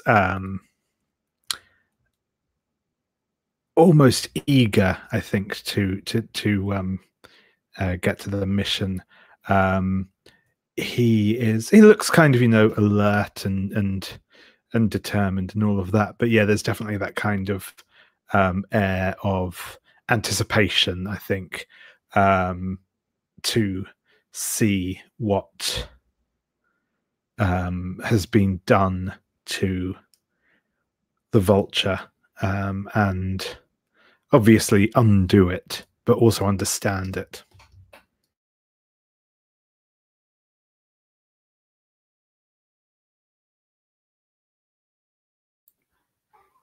I think Farah is basically just trudging along, and just she's like, as she's traveling, you can see her like double checking her equipment. She's checking her wrecking kit. She's checking her soldier's kit, like making sure she's got everything in order, like as she's trudging along.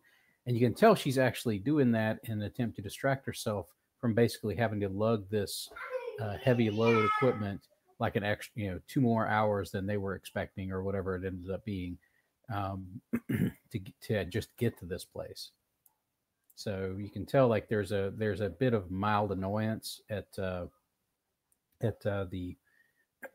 maps that they were having to use to get to this town, because apparently nobody really was paying much attention to this town, and that's kind of why it fell so easily to this undead force. Maybe like it's on a couple of older maps, but those maps were not really checked up on, never updated, and so we were basically coming up here with some outdated information as far as where the town was and what roads were the fastest ones to take to get to it, maybe.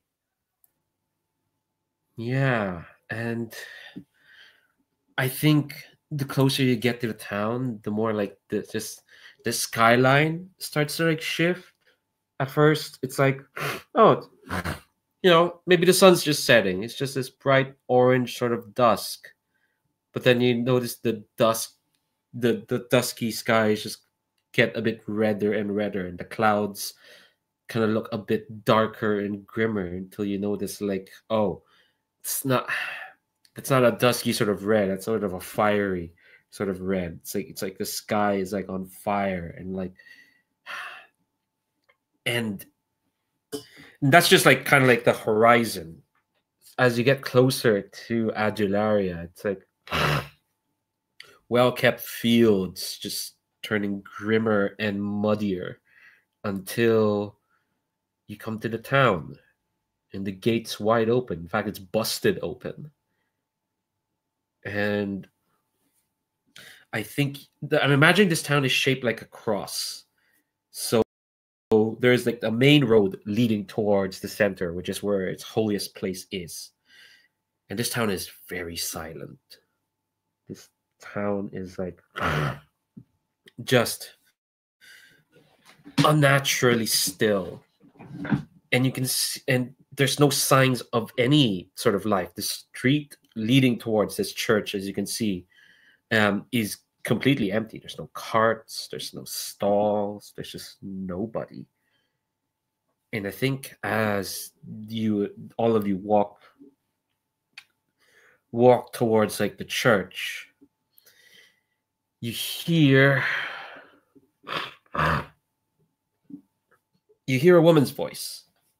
And Flood has actually heard this voice before.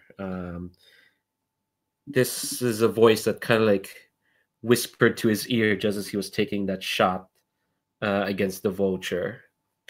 And this woman's voice kind of like just calls out to all of you.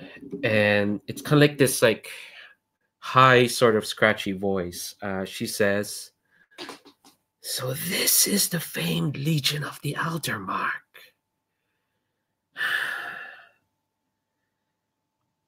Render has asked a lot about your progress, of what little annoyances you've been to his campaign. I tried to tell him it is less the Legion and more just some individual characters in its make. Take them out and the Legion falls." And I don't know how you can feel it, but you can feel this person's like presence just pacing around the buildings. I don't know if anyone else would notice. Flood would know. Well, I think everyone knows. People know who the lieutenants of Render are. This one is the one they call the Sable Arrow, their primary scout. And she's kind of like just, and her voice is ringing out from everywhere. So sad to say that you soldiers have been earmarked as successful individuals in the Legion. Be prideful of that, I suppose. But it does mean that sadly we'll have to kill you. Right here, right now. And oh yeah, no, it's flattering. Yeah, no, it's meant to be flattering, Dan. It's just that now you have to die. So I think suddenly on the gate outside, bursting from the ground, is this giant, heartless like soldier. Kind of like grabs the two walls of the gates and just kind of like rise itself up. Just a reminder, Heartless are like elite knights that are like giants. They've been pumped with cinder blood. They have this ornate metal armor, and they've got a hole where their heart is. It's weeping blood. So one of them is guarding the gates, and you can feel like rustling, almost like rustling, as like suddenly the inhabitants of this town are woken up. And you can feel like just noise, like undead. They're not like soldiers, but you can feel like scraping, because again, town is laid out like a cross. You're kind of like in the middle where the crossroads are. In front of you is like church, and I think yeah, you just hear like this rustling. It's like to your left, you can hear like this gaggle of undead kind of burst out of one of the bigger buildings. Let's say it looks like a municipal building, but there's like it's like a crowd of them. They're renders like regular troops. They're called the Gaunt. Their humans have been drained and then of blood and infused with cinder blood, and now have armor fused to their plates. Some of them are like shambling, and they've got holding this like horrible sort of sickles.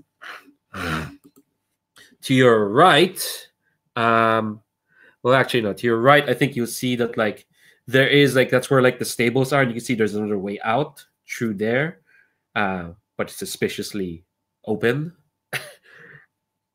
And I think the door to the church creaks open. It just opens wide. And you can see like through like to the pews and whatnot. And again, I'm sorry that my conception of these churches are incredibly Catholic. That's just how I was brought up. And you can see like there are like broken pews over the place. The place has kind of been torn up.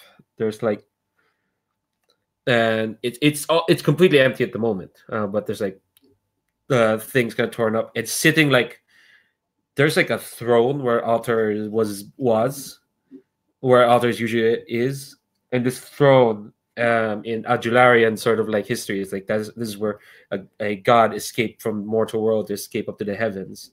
And kind of like sitting there leaning forward is this like shabby sort of figure with like this bloody cloak of feathers, and they're wearing the mask again. But you can tell that like this mask is like tight on their face. This beak nose and these like hooded eyes. And the vulture is like just staring at no, there's more than 5 of you. There's 8 of you surrounded. You're in a desperate position. What do you do?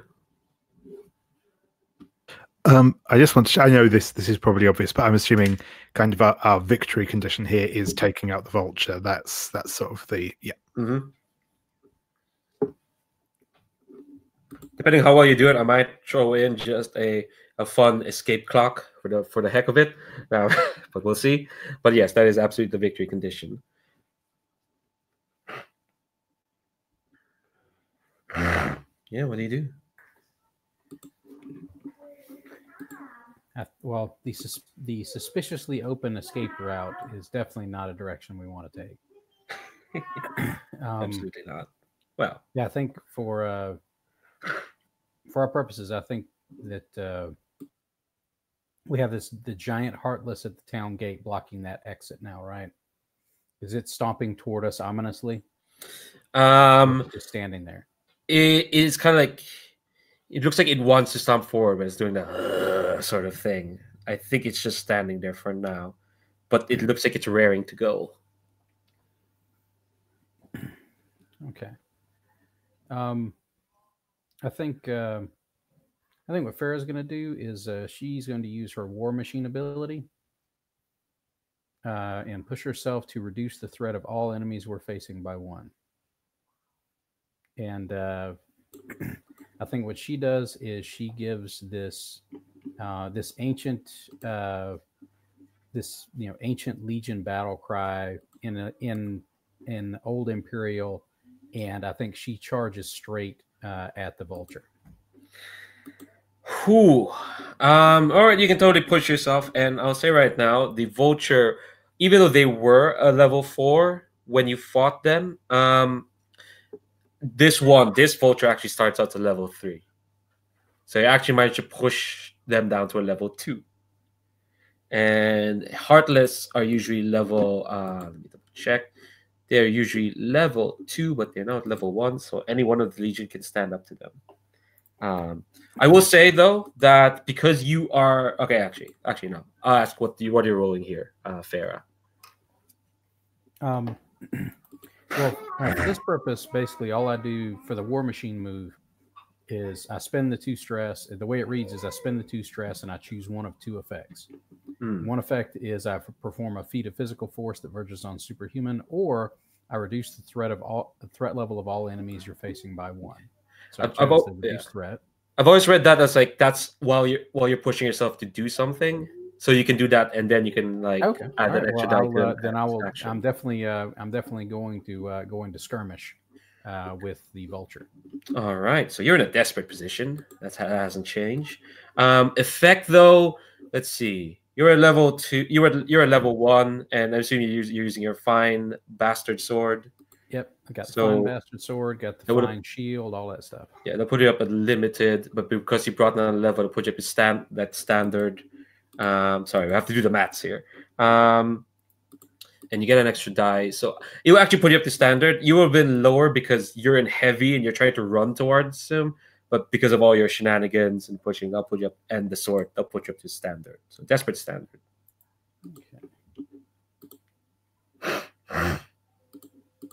Anyone helping? I could help. I have an idea that that Landgrave Farah is sort of. We've got a little ways for Landgrave Farah to go, and I think these oh shucks, what are the sort of foot soldiers called? The Gaunt. The Gaunt. I imagine there's some sort of in between Landgrave Farah and her target, or at least trying to get in between. Yes. I think Raya might start trying to take pot shots at those and clear the way. All right. Okay. Yeah. So that's take a stress. Extra die for Farah. Okay. Desperate standard. All right. That's Hey, see, there you go. Well, who's worried? Yeah, who's afraid of the big bad vulture? Who? None of y'all. Mark an XP, and I'm gonna put a clock down on the field. It's an 8-step clock, and it's simply gonna be called the vulture. You said mark an XP. I do that on the prowess track, right? Since I rolled Yes. skirmish. Okay. Yes. I want to make sure. Okay. All right, so let me just make this clock. Boom, standard. That is 2 ticks. So I think what this looks like is you like with Raya's help. Yeah, Gaunt kind of get distracted or get hit as you kind of rush into the church. You're running, and the vulture just like stands up and kind of like almost like as if it's been puppeteered, grabs their long sword. I think I described like they wield their sword Witcher style, so they keep their sword to the back, and I think they just kind of crouch forward and almost inhumanly just like jump, and I think we just get a titanic clashing of swords, the kind that makes the windows crack in this church, for sure. And I think you hear this like heavy sort of horrific breathing coming from the vulture affair. It's just like and I'm not saying that just because I'm finding it hard to breathe right now, although 40% of it might be that. So yeah, it's a horrible sort of phlegmy. I'm just starting to feel it. I'm suddenly tearing up. What the hell is happening with me? All right, let's wrap this up quick so I can get some food. So yeah, the vulture is like, but even though they look so thin, their strength is phenomenal. They're standing up to you right now, Farah. It's kind of horrific. And I think Farah's like snarling into its face. I'm glad you're back. Last time Flood got to take you down. This time you're mine. Wow. Speaking of Flood or Cyprian, what's up, y'all? Flood is forming up the squad of rookies to for big group fire on I guess mainly targeting the Heartless. I guess we'll deal with the rest of the undead after, but first let's try to. Yeah. So, what do you say to the Star Vipers, who are more in the experimental, let's test out alchemy bullshit side of things? What do you say to them to like get them to like form out?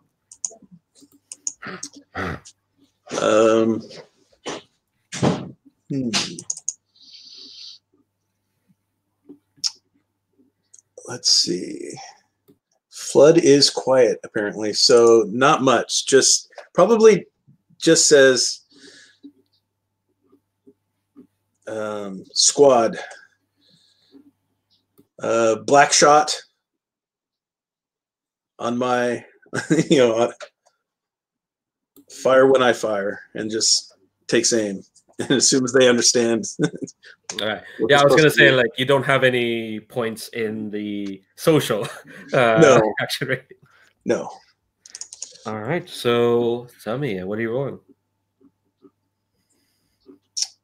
I mean, this is a group shoot.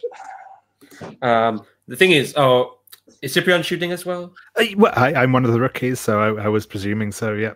All right, cool. So yeah, your shoot. I'm gonna say Cyprian, your shoot is gonna kind of stand in for them. Yeah. But I think the success of Flood's shoot is gonna help with that. Yeah. For sure. Yeah, and Cyprian, does as instructed, raises his musket to his shoulder, pulls back the hammer, and goes, "My God, that's a fascinating specimen." As he takes his aim down the. Is it the same boy who looked at a tree that was birthing dead wolves? Yeah, that was what happened. And it's like, Make sure you spend the black shot.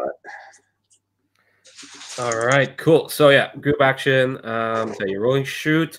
You're still in a desperate situation, I think. But since you have a fine long rifle and you're spending black shot, and you're gonna have great effect on this Heartless. Normally it would be standard because of the whole threat thing, but because of Farah and your fine stuff and the black shot, yeah, it should move up to great effect. So, and Flood, you're taking the lead. So desperate, great for the two of you. Oh my God. Well, Cyprian rolled a 1, but So I take 1 stress. Yes, you take 1 stress, but Flood, as always, crit. Yeah. So, God. All right. So, what is it? Okay. I just wanted the squad firing for scale. I didn't really need their help. But it helps. Well, it helps. It helps. It gives scale in theory. So exactly. Increased our effect. Yep. So you describe what it looks like. I'm not sure how Farah lowered the level of everyone. I just guess by being so intimidating. So yeah, it's more like she raised up your level than lowered theirs. I think that's what it feels like. Yeah. So I'm gonna put a clock. Oh yeah. So tell me what it looks like when you shoot the fuck out of this Heartless. And yeah. So I think Flood is shooting, and then actually kind of reloading with one hand and reaching out, grabbing a rookie's arm, and adjusting their aim. Oh my God. It's for their shot, and then going back to take their next shot. So, hell yeah. All right. I'm gonna put a 6.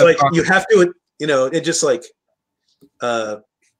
adjust for distance and raises their arm a little bit so that they actually realize they need to fire a little bit higher since they're firing it far away. Okay, so I think I was gonna put this clock up once y'all need to escape, but I think because the increased effect is just gonna make this clock show up early. So what that means, if you fill up escape before you kill the vulture, you can choose to escape at any time. So if say you take casualties when trying to kill the vulture, and we need to fuck off, fight another day, you need to fill up that escape clock to get out.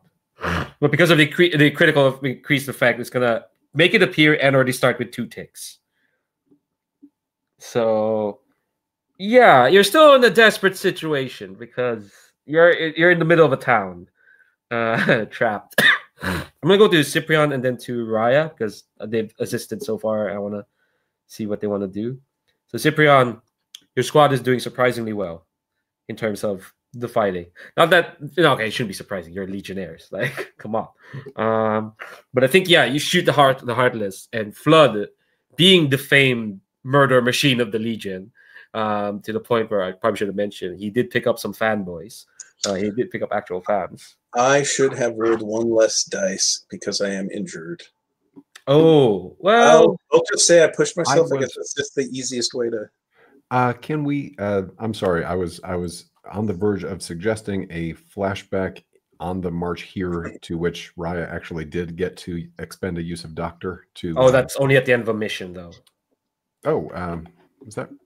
Yes, at the end of a mission, you may expend remaining Doctor uses to add 1 check. Oh, but just a standard use of Doctor without that skill allows you to ignore wound penalties for a scene. We can say you've spent 1 now. Okay. Yeah, so we'll keep that die. Cool. Yeah. Okay. Yeah, I forgot. Yeah, some of you are wounded.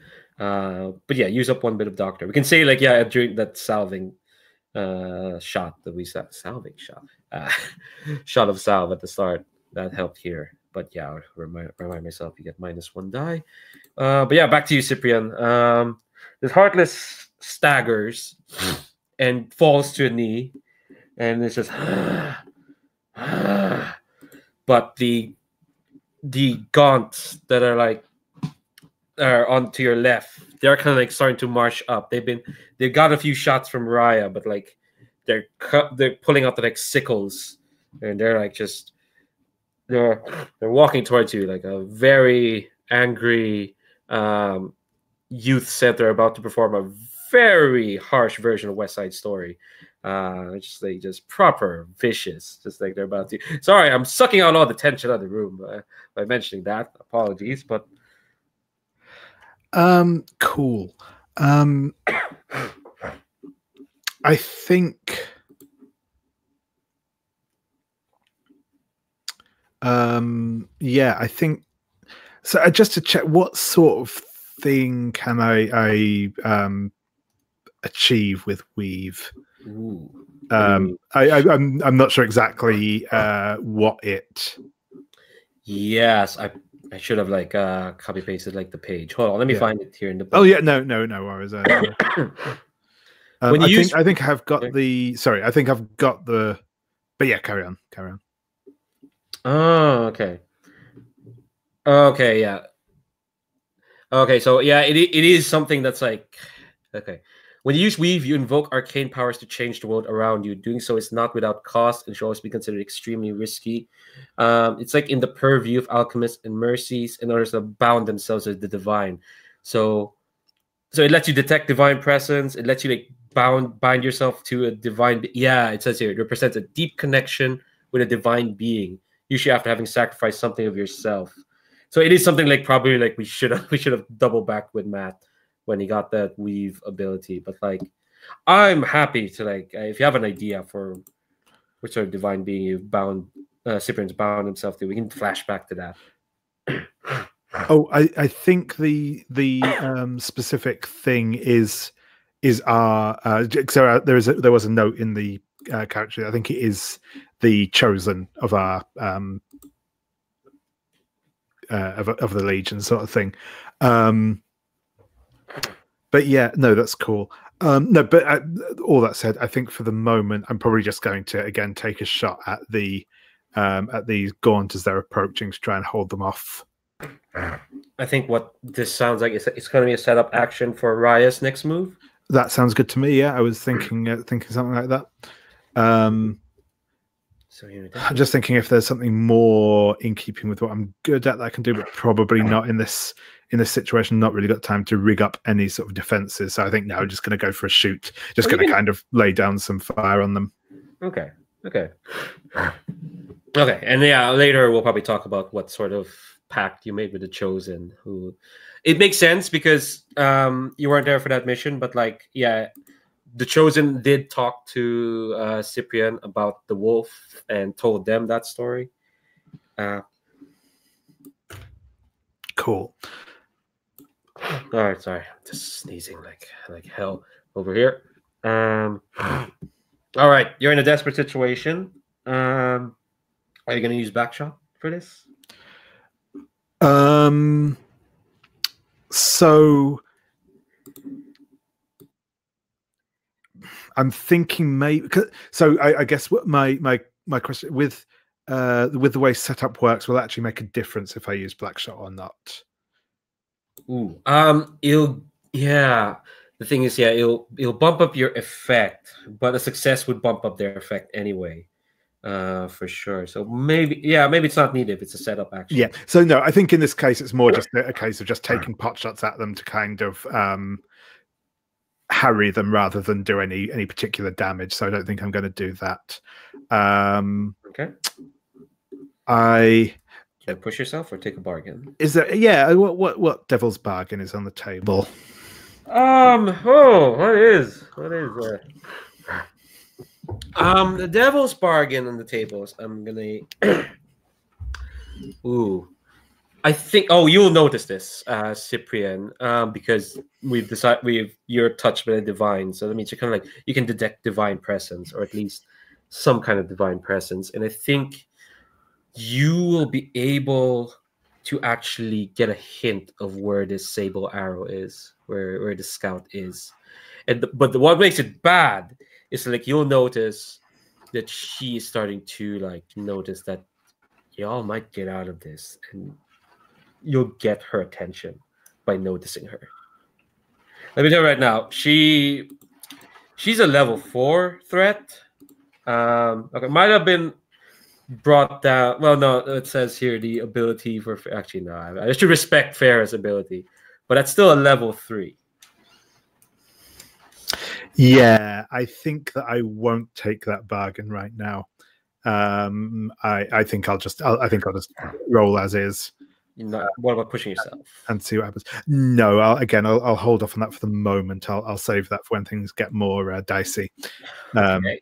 More dicey than being in a desperate position. Yeah, desperate standard. Well, there you go. Oh my God. That's Mark XP. Well, you're here. Okay. It's let me double check what can happen. A failure. Roll the 3. Desperate roll. There we go. Sorry, I was like looking at like what can absolutely happen. All right, so a desperate roll on a 1 to 3. It's the worst outcome. You suffer severe harm, a serious complication, accuracy, you lose this opportunity. So this arrow comes whistling out of nowhere and smashes into your chest, Cyprian.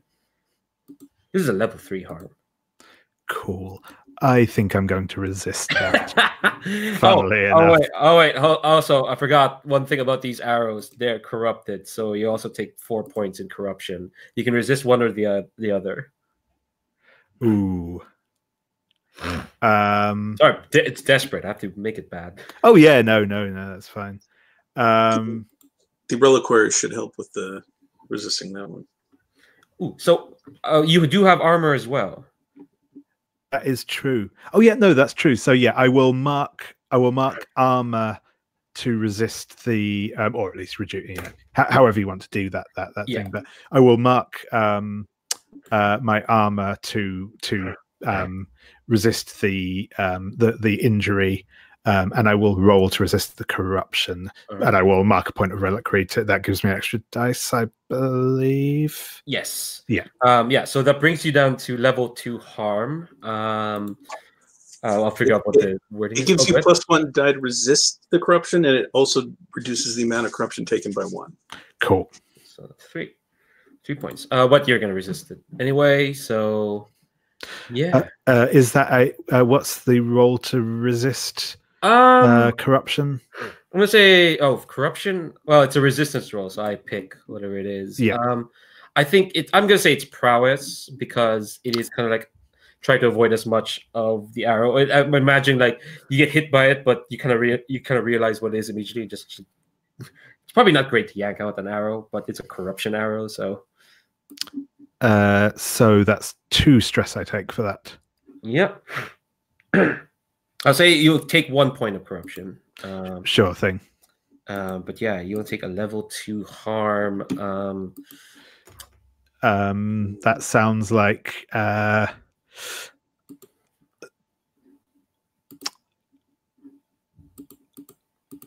gonna maybe say broken rib. Punctured lung feels level 3 to me. So, broken rib. Yeah, broken rib sounds good. And or you get potency now that you have 2 wounds. Well, no, you've always had potency because of that 1 wound. But I am now at -1 dice to everything. Yep. Oh yeah. All right, Raya. Sadly, you'll get that help from. I always imagine like Cyprian while the other rookies are shooting at the Heartless, he turns to try and help you, and immediately arrow from nowhere. But Raya, you see, it looks like Flood and the rookies are taking care of your back end. You've been shooting at the Gaunt. Farah has engaged the Vulture. What do you do? It's such a good question. I think Let's see here. I think when you're in a bind and there's a lot of writhing bodies around, throw oil at it, I think is the classic answer. Is it? Okay. In my world, it is. So I think Raya is. I have questions about your world now. Yeah. Yeah. Okay. Yeah. I just thought the ramifications of that. Okay. All right. Okay. All right. What are you up to, Raya? What are you up to? Yeah. I think she's going to see if she can. I assume we're on like a dirt road sort of situation. The town maybe cobblestones at best. At best, and even then, it's like Okay. spotty at best. I think she's gonna.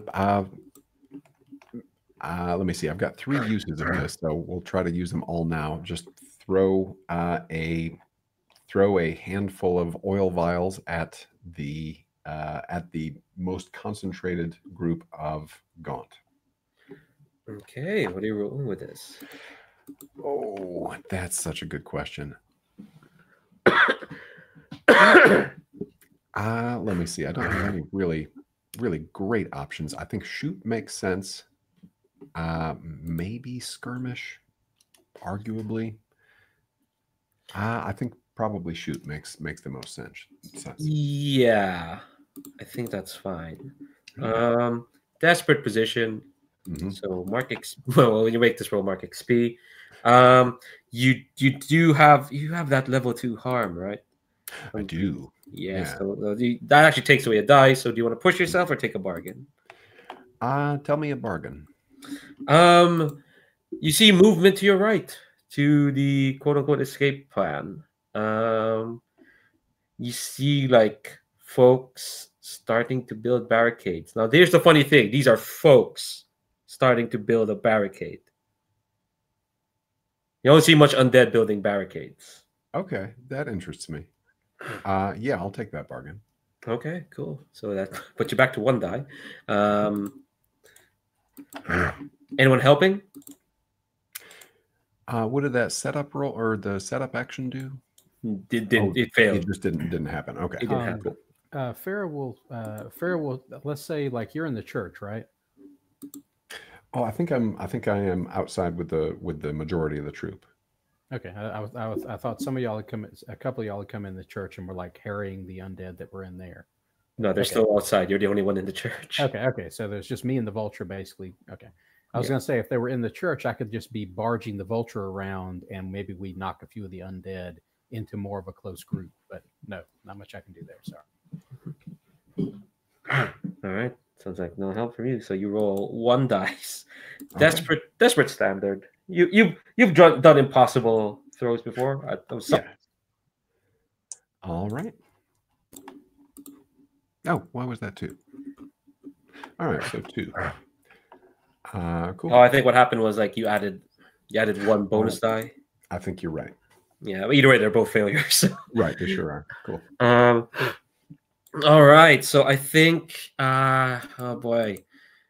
What's the complication? No, this is simple enough. I think you throw the oil and it catches one of them and smashes against one of them, so it's all oily. But now they have their you have their full attention, so they are running at you. And I think in this split second, this all happening. The Flood and the other rookies have the Heartless at bay, but you're gonna be swamped soon by this like gaggle of Gaunt.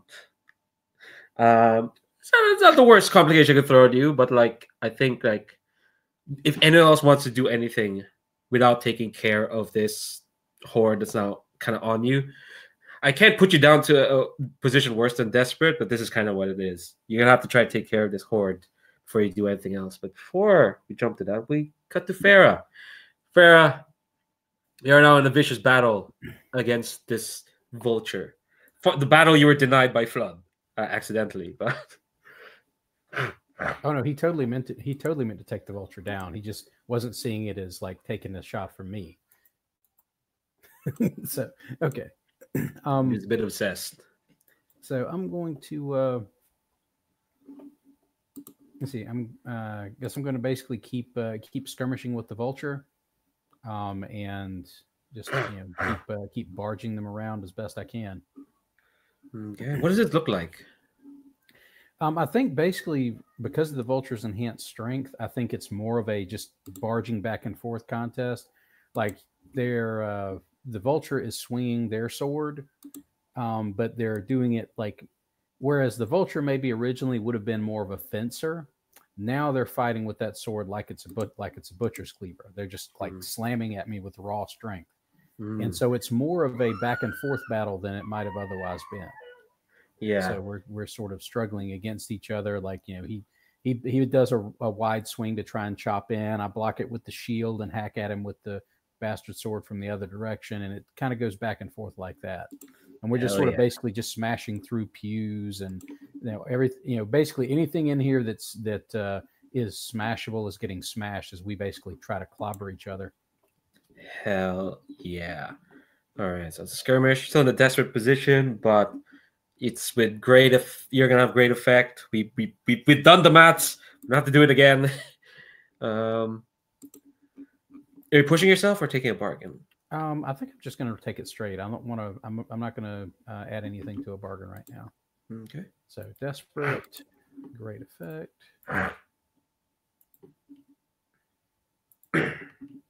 There we go. Right. Yeah.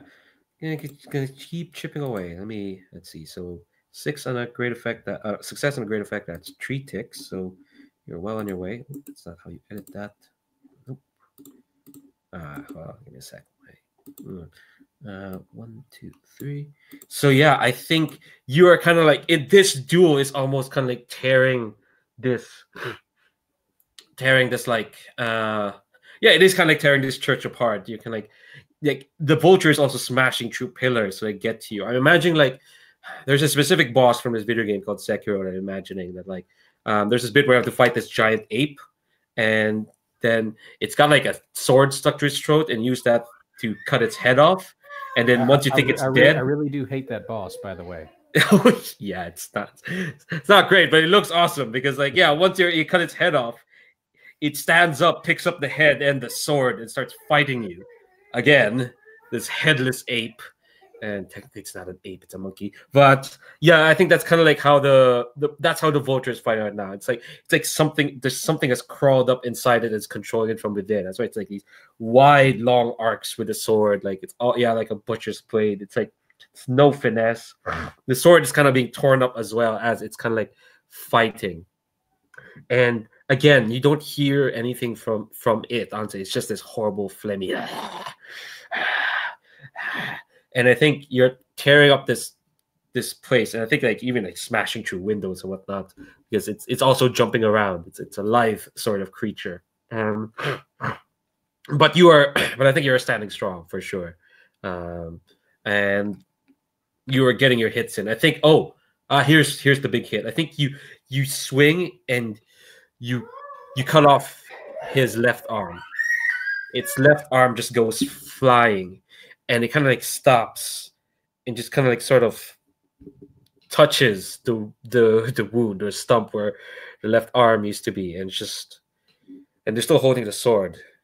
And like, not to use another Sekiro analogy, but it's now in its second phase, and I think as it jumps towards you and starts fighting, I think the pressure of it's like spurting blood out. You do not want to get the blood on you because it's a corruptive force for sure. But I think it's gotten even more wild. So I'm gonna cut the Flood. Flood, your rookies are doing great. They're doing really well. They've got the vote. They've got the Heartless pinned, and you do see to your right. Well, I guess to your left now. If you're looking away from the church towards the Heartless, you see those folks building up a barricade. You took that bargain, right, Ryan? Yes, you did. Yeah, because otherwise you would have rolled no dice. Yes. So, what do you do, Flood? So the barricade. What's the barricade? The barricade is trapping us in or blocking us from an area, or yeah, that's what it looks like. I'll remind these are folks making these barricades, and undead don't really build fortifications. And part of the intel was like, Vulture still has his lot their lot, bandits. Mm-hmm. But is it going to trap us in? Is that the idea? Or that's just what you see is people building like barricades. Maybe it does look like it is there to trap you in. Okay.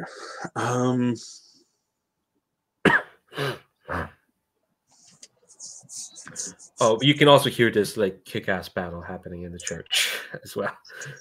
For sure. Yes. I mean,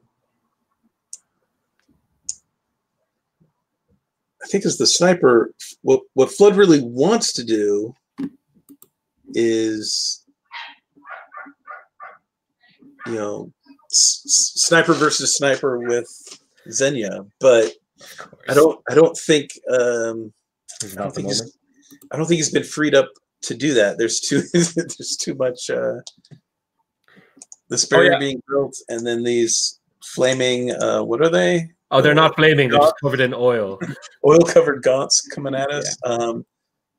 I guess we better deal with these gaunts. Mm-hmm. They're gonna help deal. If you deal with them, it's gonna help with the escape clock for sure. Yeah, I think we better do that. So this is another pep talk to the rookies. I think so. I think it's the same thing. It's like, all right, second verse, same as the first. Oh my gosh. Okay. All right. And spending another black shot. Okay. They'll put you up to great effect. You're up against gaunts, so yeah, they'll absolutely put you up to great effect. Remember, you have one less die. Anyone want to help? Oh, do you want to push yourself, or take a bargain? What's the bargain? You may not want to get into a sniper versus sniper fight. Well, she kind of does. So that's kind of like the bargain. Like she's idly been doing that, but I think the bargain is like you're gonna get like 2 arrows like to your feet, as if like hey now. That's a bargain. I'm not sure I understand what that means, but it just means like I've not put her in play yet, but that's the bargain is like I'm just gonna put her into play, and you've got some really nice rookies there that are like just standing out in the open. I'm just saying. If you don't take the bargain, that means that like she's not gonna come into play yet unless someone makes a really bad roll. It's called sniper skirt, yes, as like dancing. I think Flood might take that, but the player Brian is not going to take that. Okay. Raya can assist with aiming the rookies in the proper direction. If you want to take half the squad, she can take half the squad. Sure. What's the position now? We're still desperate? Basically? Oh yeah. This is still quite desperate. two failed rolls does not get you out of a risky position. No. It does not get you into a risky position. So yeah, this is desperate. You're gonna go with great because again, you're shooting with your black shot, and you got a success with the rookie, so they're kind of like with a critical success. They're kind of like, oh yeah, we're gonna do what Flood does. He knows what's up. So desperate, great. All right, it's 5. 5's good. 5 is. Sorry, is this a group one again, or is it just a? If you wanted to participate with this firing with all the other rookies again. Yeah, no, I'm happy to. So I wasn't sure what Brian was going for with it, but yeah, he wants to take care of the gun. So I guess you're firing along with the rookies as well. So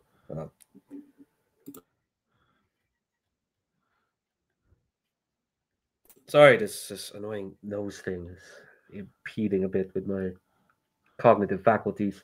Yeah, I think we kind of like skipped over you, and like we probably should have asked if this was a group action or not. But I would say if all the rookies are like shooting as well, is Cyprian gonna shoot along, or does he have like other plans?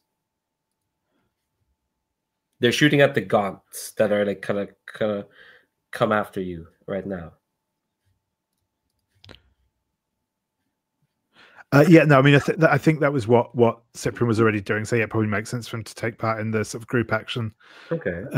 No, he's probably just going to be a drain on stress, I will admit, but we'll see. Okay.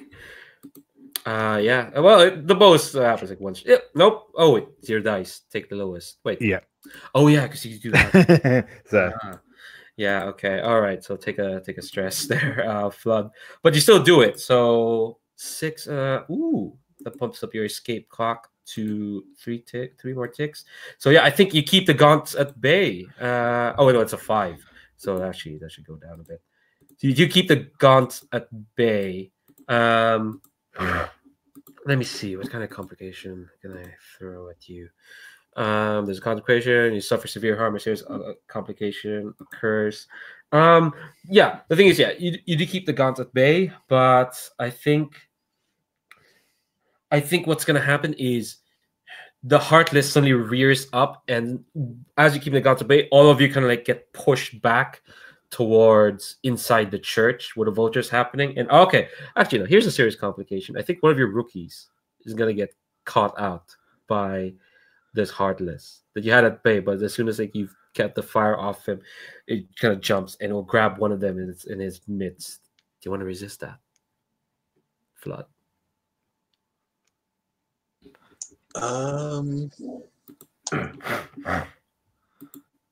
Sure. Yes. I was worried you were gonna. Okay. All right, so I think you're gonna resist that with prowess. Okay. How is Flood saving this rookie? I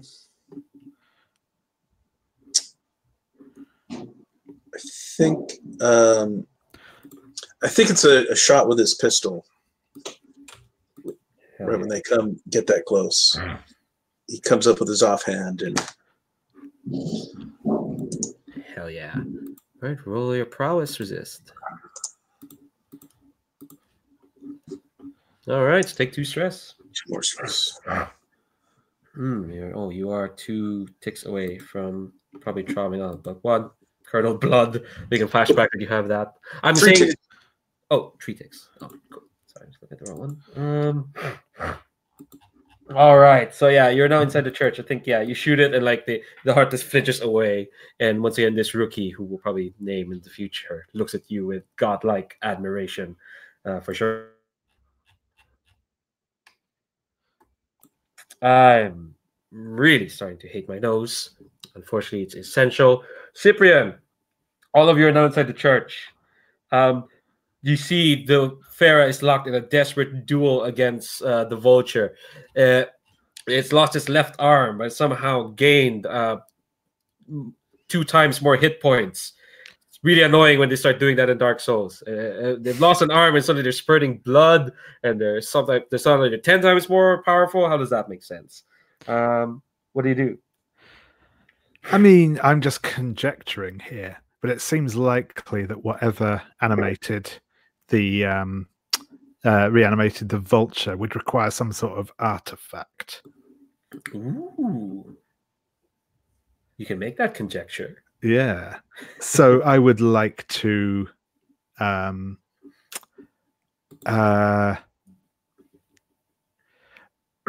yeah, that's the other thing. With I just wanted to double again.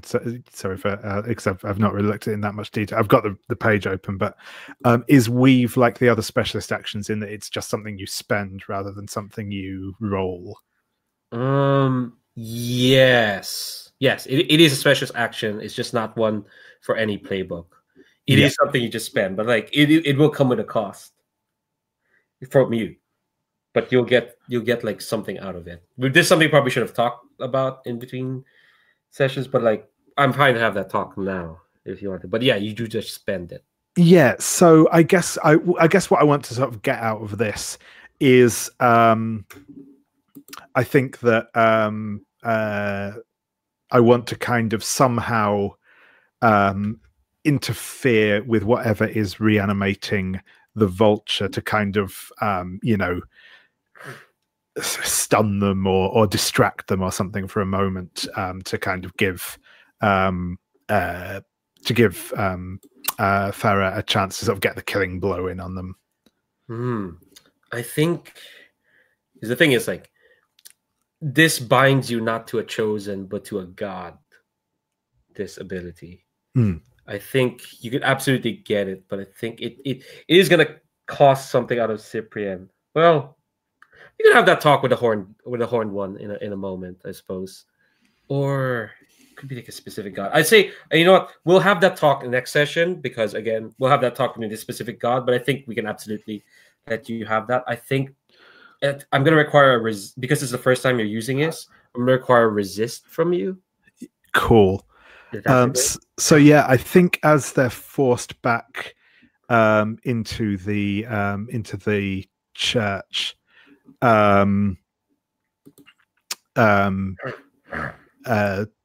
Cyprian kind of takes a shot at the gaunt, slings a musket over his shoulder, and he pulls it's one of those blades. It looks almost like a surgical tool. It's long and sharp and quite heavy bladed. It's and he draws it across the palm of his hand, and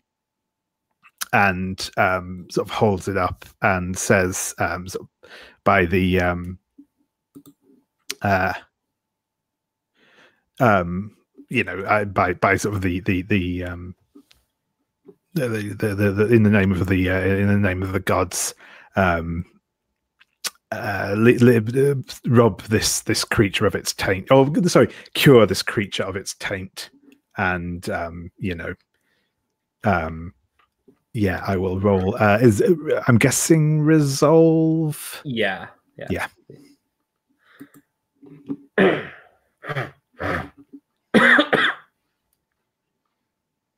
Hey, wow.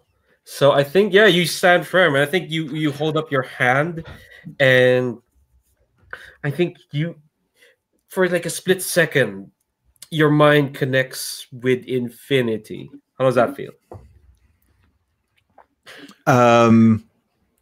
Yeah, I think this is what Cyprian has been looking for a long time. He's done a lot of things to try and expand his mind and gain this sort of insight into the makeup of the universe. But this is like nothing he did. I think he kind of drops to his knees, and sort of drops down to his hands, the blood pooling around his hand on the floors of the church, and he lets out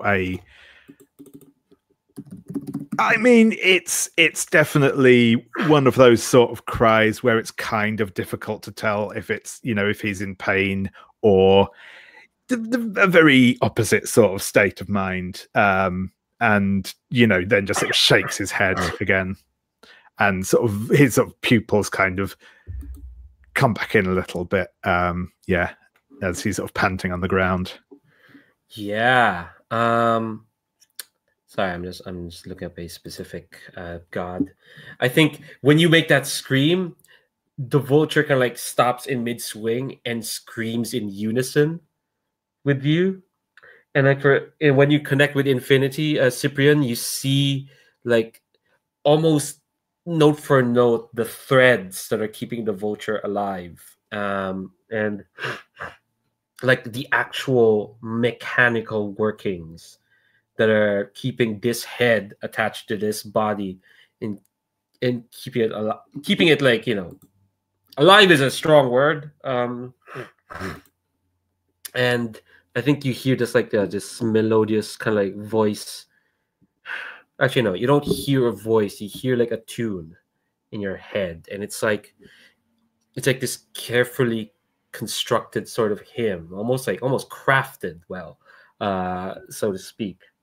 And that tune kind of like helps like show you just how this vulture is pieced together out of craft, of ingenuity, corrupted, blighted even. And I think, yeah, the vulture just stops and screams, and screams along with Cyprian. How's everyone else doing? Raya, turn to you. I think as Cyprian screams, start to diminish, Raya looks at him and says, that's really weird, man. Here, drink this. And she expends a use of tonics. Just pours it into his mouth so that his level 1 harm is no longer there. Okay. Are we just like, okay, so you're all helping each other out, so fair. Okay, all right, so that's okay. We can turn away from you. Cyprian, how are you reacting like to Raya pouring tonic into your mouth? Yeah, no, I think he like drinks it down without even really thinking about what's happening. That could have been a whole lot worse. I think, yeah, he's still very much sort of shell shocked, and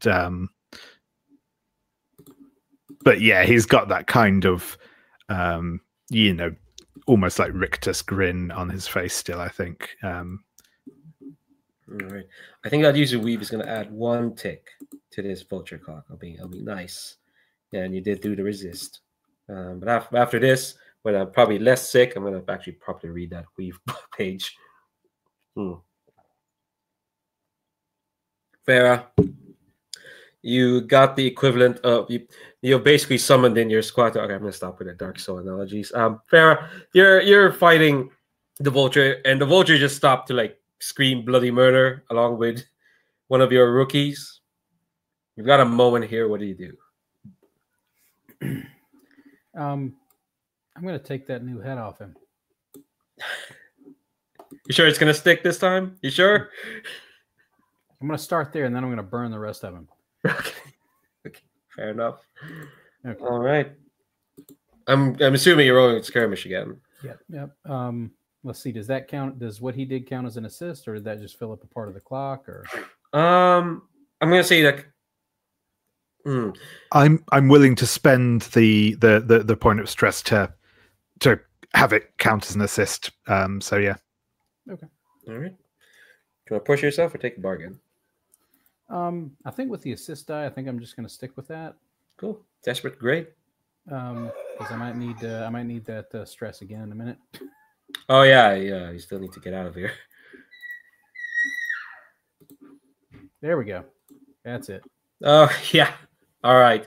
So I think the vulture falls to their knees after they do this scream, and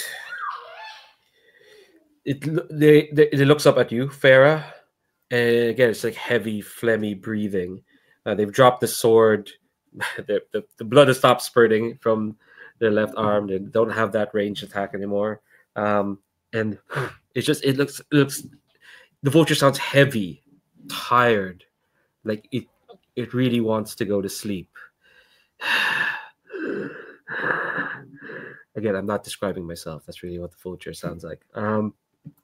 And it's looking up at you, and you can tell that, like, when you looked into the vulture last time you fought them, this isn't the same one. That person's dead. This is just something the undead dug up. Yeah, and this is what's left of him. Yeah, this is all that's left. Okay. I think basically she does that strike where basically she takes the head off, and I think I got a flask of oil, and I'm just gonna burn it. I'm gonna take the new mask, like shake whatever fake head they've got in there out of there. Take the mask. It is someone's head. That's going to get burned along with this body. Oh, okay. Yeah, I would say it's the head of the officer you would have gotten if you went to that mission. Oh, well, she wouldn't know that. Just like some poor bastard's head. Yeah, fair enough. And she basically pours the oil out over the top of it, and strikes a match out of her soldier's kit and burns the rest of that. Cool. So I think all right, so fill that vulture clock. Still trying to figure out, like, I want, part of me wants to like play this. Oh wait, actually no. I'll play this on one last roll to see if you escape really well. I think you hear someone say, Is the bastard dead? and you see like in one of the alcoves, like in the church, you see there is like kind of like crowded on the doorway. There's like a gaggle of like they're clearly bandits. They're wearing mismatched armor. They're wearing like stolen sort of outfits or whatnot. They're staring at the burning body of the vulture. And you can hear like on the other on another door a heartless kind of like pounding, just going "Ugh," over there. But I think Farah just looks at him and says, "He was dead after we killed him the first time. This was something else, but whatever it was, it's done." And I think the person speaking for them, I'm imagining they're wearing like this like stolen like sort of armor, and for some reason I imagine they have a straw hat. I don't know why. I think it's just a neat visual. I think they just like, he was dead a while back, but with this thing gone, we're gone along with it. And they look and kind of like they all kind of collectively like look at you lot and say like, give us a good reason to let you go. That doesn't involve handing you over to them folk so that we can go.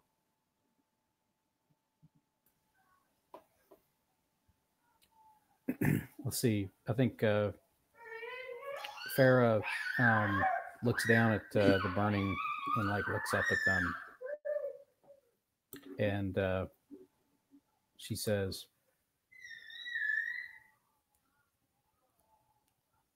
"Look, we're the Legion. They're scared shitless of us. They set this entire thing up as an ambush to try and take us down because they're terrified.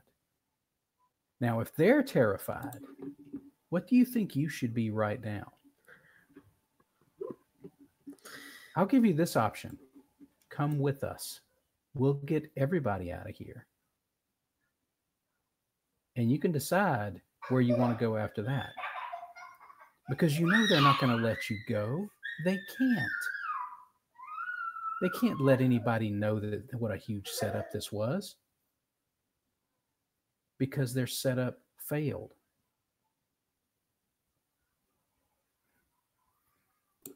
What are you rolling with this? Fair. Let's see. I think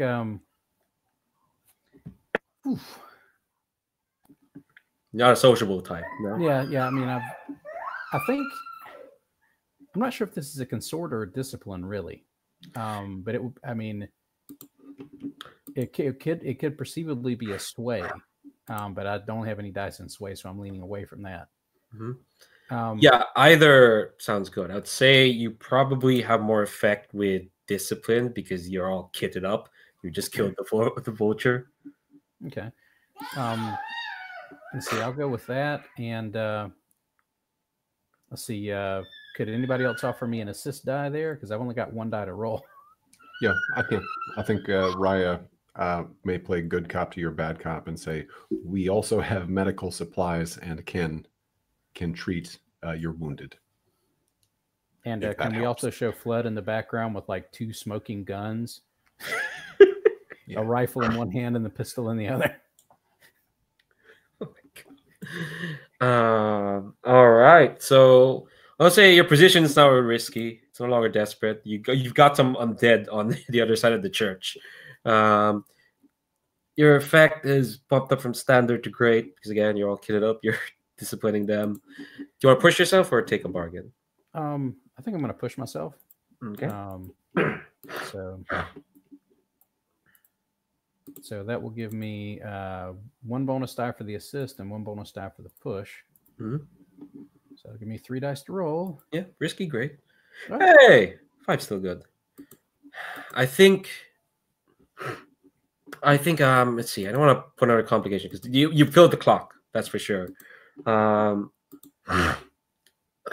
think. Trying to think. Let me look at your supplies. Okay, there's a complication. You can choose to resist this. They will go with you. They'll even help you all escape. And in fact, I might even I'm even consider them like laborers at this point. I give that as well. They will actually come with you. They will say like they'll come with you out of fear. But I think the initial influx is gonna consume a point of food. Suddenly bring in these people. You offered them the chance. You can choose to resist that. You're at the end of the game, the end of the mission. So, let's see. I mean, RP wise, I'm not sure that Farah would really resist that because, like, if they help us get out of here, she's perfectly okay with feeding them. Well, but, yeah, okay. But maybe the resistance role might cover, like, might cover it as instead of an additional expenditure of food. Maybe maybe the resistance role might mean that maybe they come on as laborers instead of just consumption engines. Okay, yeah, because be more like it. Yeah. The resistance. Yeah, that's what the resistance would be. Like you would negate the complication, which is them using up a food immediately. Okay. Because you're gonna lose food anyway when you start up the next campaign phase. Okay. Would I resist that with resolve or let me resolve. Yeah. Okay. All right.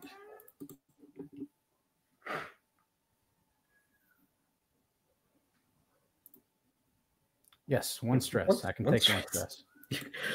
You are nearly there. So yeah, I think with help of these bandits, some of whom are wearing some Legion armor, by the way. They're probably not going to be not many people in the Legion probably fans of that, but like, yeah, I think all of you, primary mission luck holds, all of you escape. Well, some people with more wounds than when they came in, for sure. On our way out, I can treat Flood's level 2 harm, so that disappears with field dressing. Hell yeah. All right, so Flood, get rid of that. We never explain what that is. It just says partial success, but that's fine. All right, so yeah, you get out of Adularia with the help of the bandits. We're totally preparing to wall you in at that other junction, but now they're not so keen. And they escape with y'all. So, you will get you will get some laborers. So, what laborer does is like they add ticks to long-term projects. All right. So I think what we'll do is I want to very quickly do the secondary mission engagement role, and then I'll let you all go because we are way over. And I want to apologize for my own sick self. Sicknesses, it happens. But let's do secondary mission. Okay. Everyone on the mission is oath sworn to the Legion. We'll take a die for that. Commander, you said you wanted to spend an intel to give us foresight. Is that still true? Great. Yes. We do have some rookies, so no die there. I don't think there's any reason the Legionnaires on this mission should distrust leadership. We did send appropriate specialists. It is a supply mission, which is hiding way down here. Quartermaster, did you want to spend our use of food to equip the mission? Yes. Oh, okay. Great. And the current pressure is lower than 2, I understand. So that's great. That is 4 die. Did you add the bonus that the officer gets? I didn't see that on the officer's sheet. It should Melislav? Yeah, it's under strategist. You also get 1 die to the engagement roll for a mission. Oh, okay. Great. Then that is 5 die. Oh boy, we should have been adding that a lot. Maybe Melislav wouldn't have failed as much. Yeah, I don't think they got that ability until way later. So right on. Okay. Whoa! That voice. All right. So on a crit, 2 6s. You succeed in a mission and you promote 1 squad member. So if you have a rookie, they go up to soldier. You have a soldier, and if they have the requirements, they go up to specialist. But yeah, you get a soldier out of this. All right. Yeah, hell yeah. So we'll talk about what happened, how you got all that stuff. But you get all the rewards for sure. But I'm gonna stop the broadcast, man, because I really need to go. I need to sneeze my heart out. Does anyone have one last thing they wanna? I just wanted which group of rookies was it that was sent on this mission? Oh, it was the Ember Wolves, so I imagine Admiral Kalayovich, our coward, will now be a soldier. Amazing. Hell yeah. Oh my god, that was fun. That shouldn't sell this day with short praise. No, that was fucking great as always. Y'all are fab as always. But I'm just gonna keep this short because I feel something threatening come out of my nose. Hopefully it's not something horrific. I've been mentioning Dark Souls too much. But yeah, y'all are fab as always. I'm gonna stop this broadcast then, and we'll talk a bit afterwards. But yeah, prepare. This time we can prepare for the creepy voice. Thanks very much, YouTube. See you later.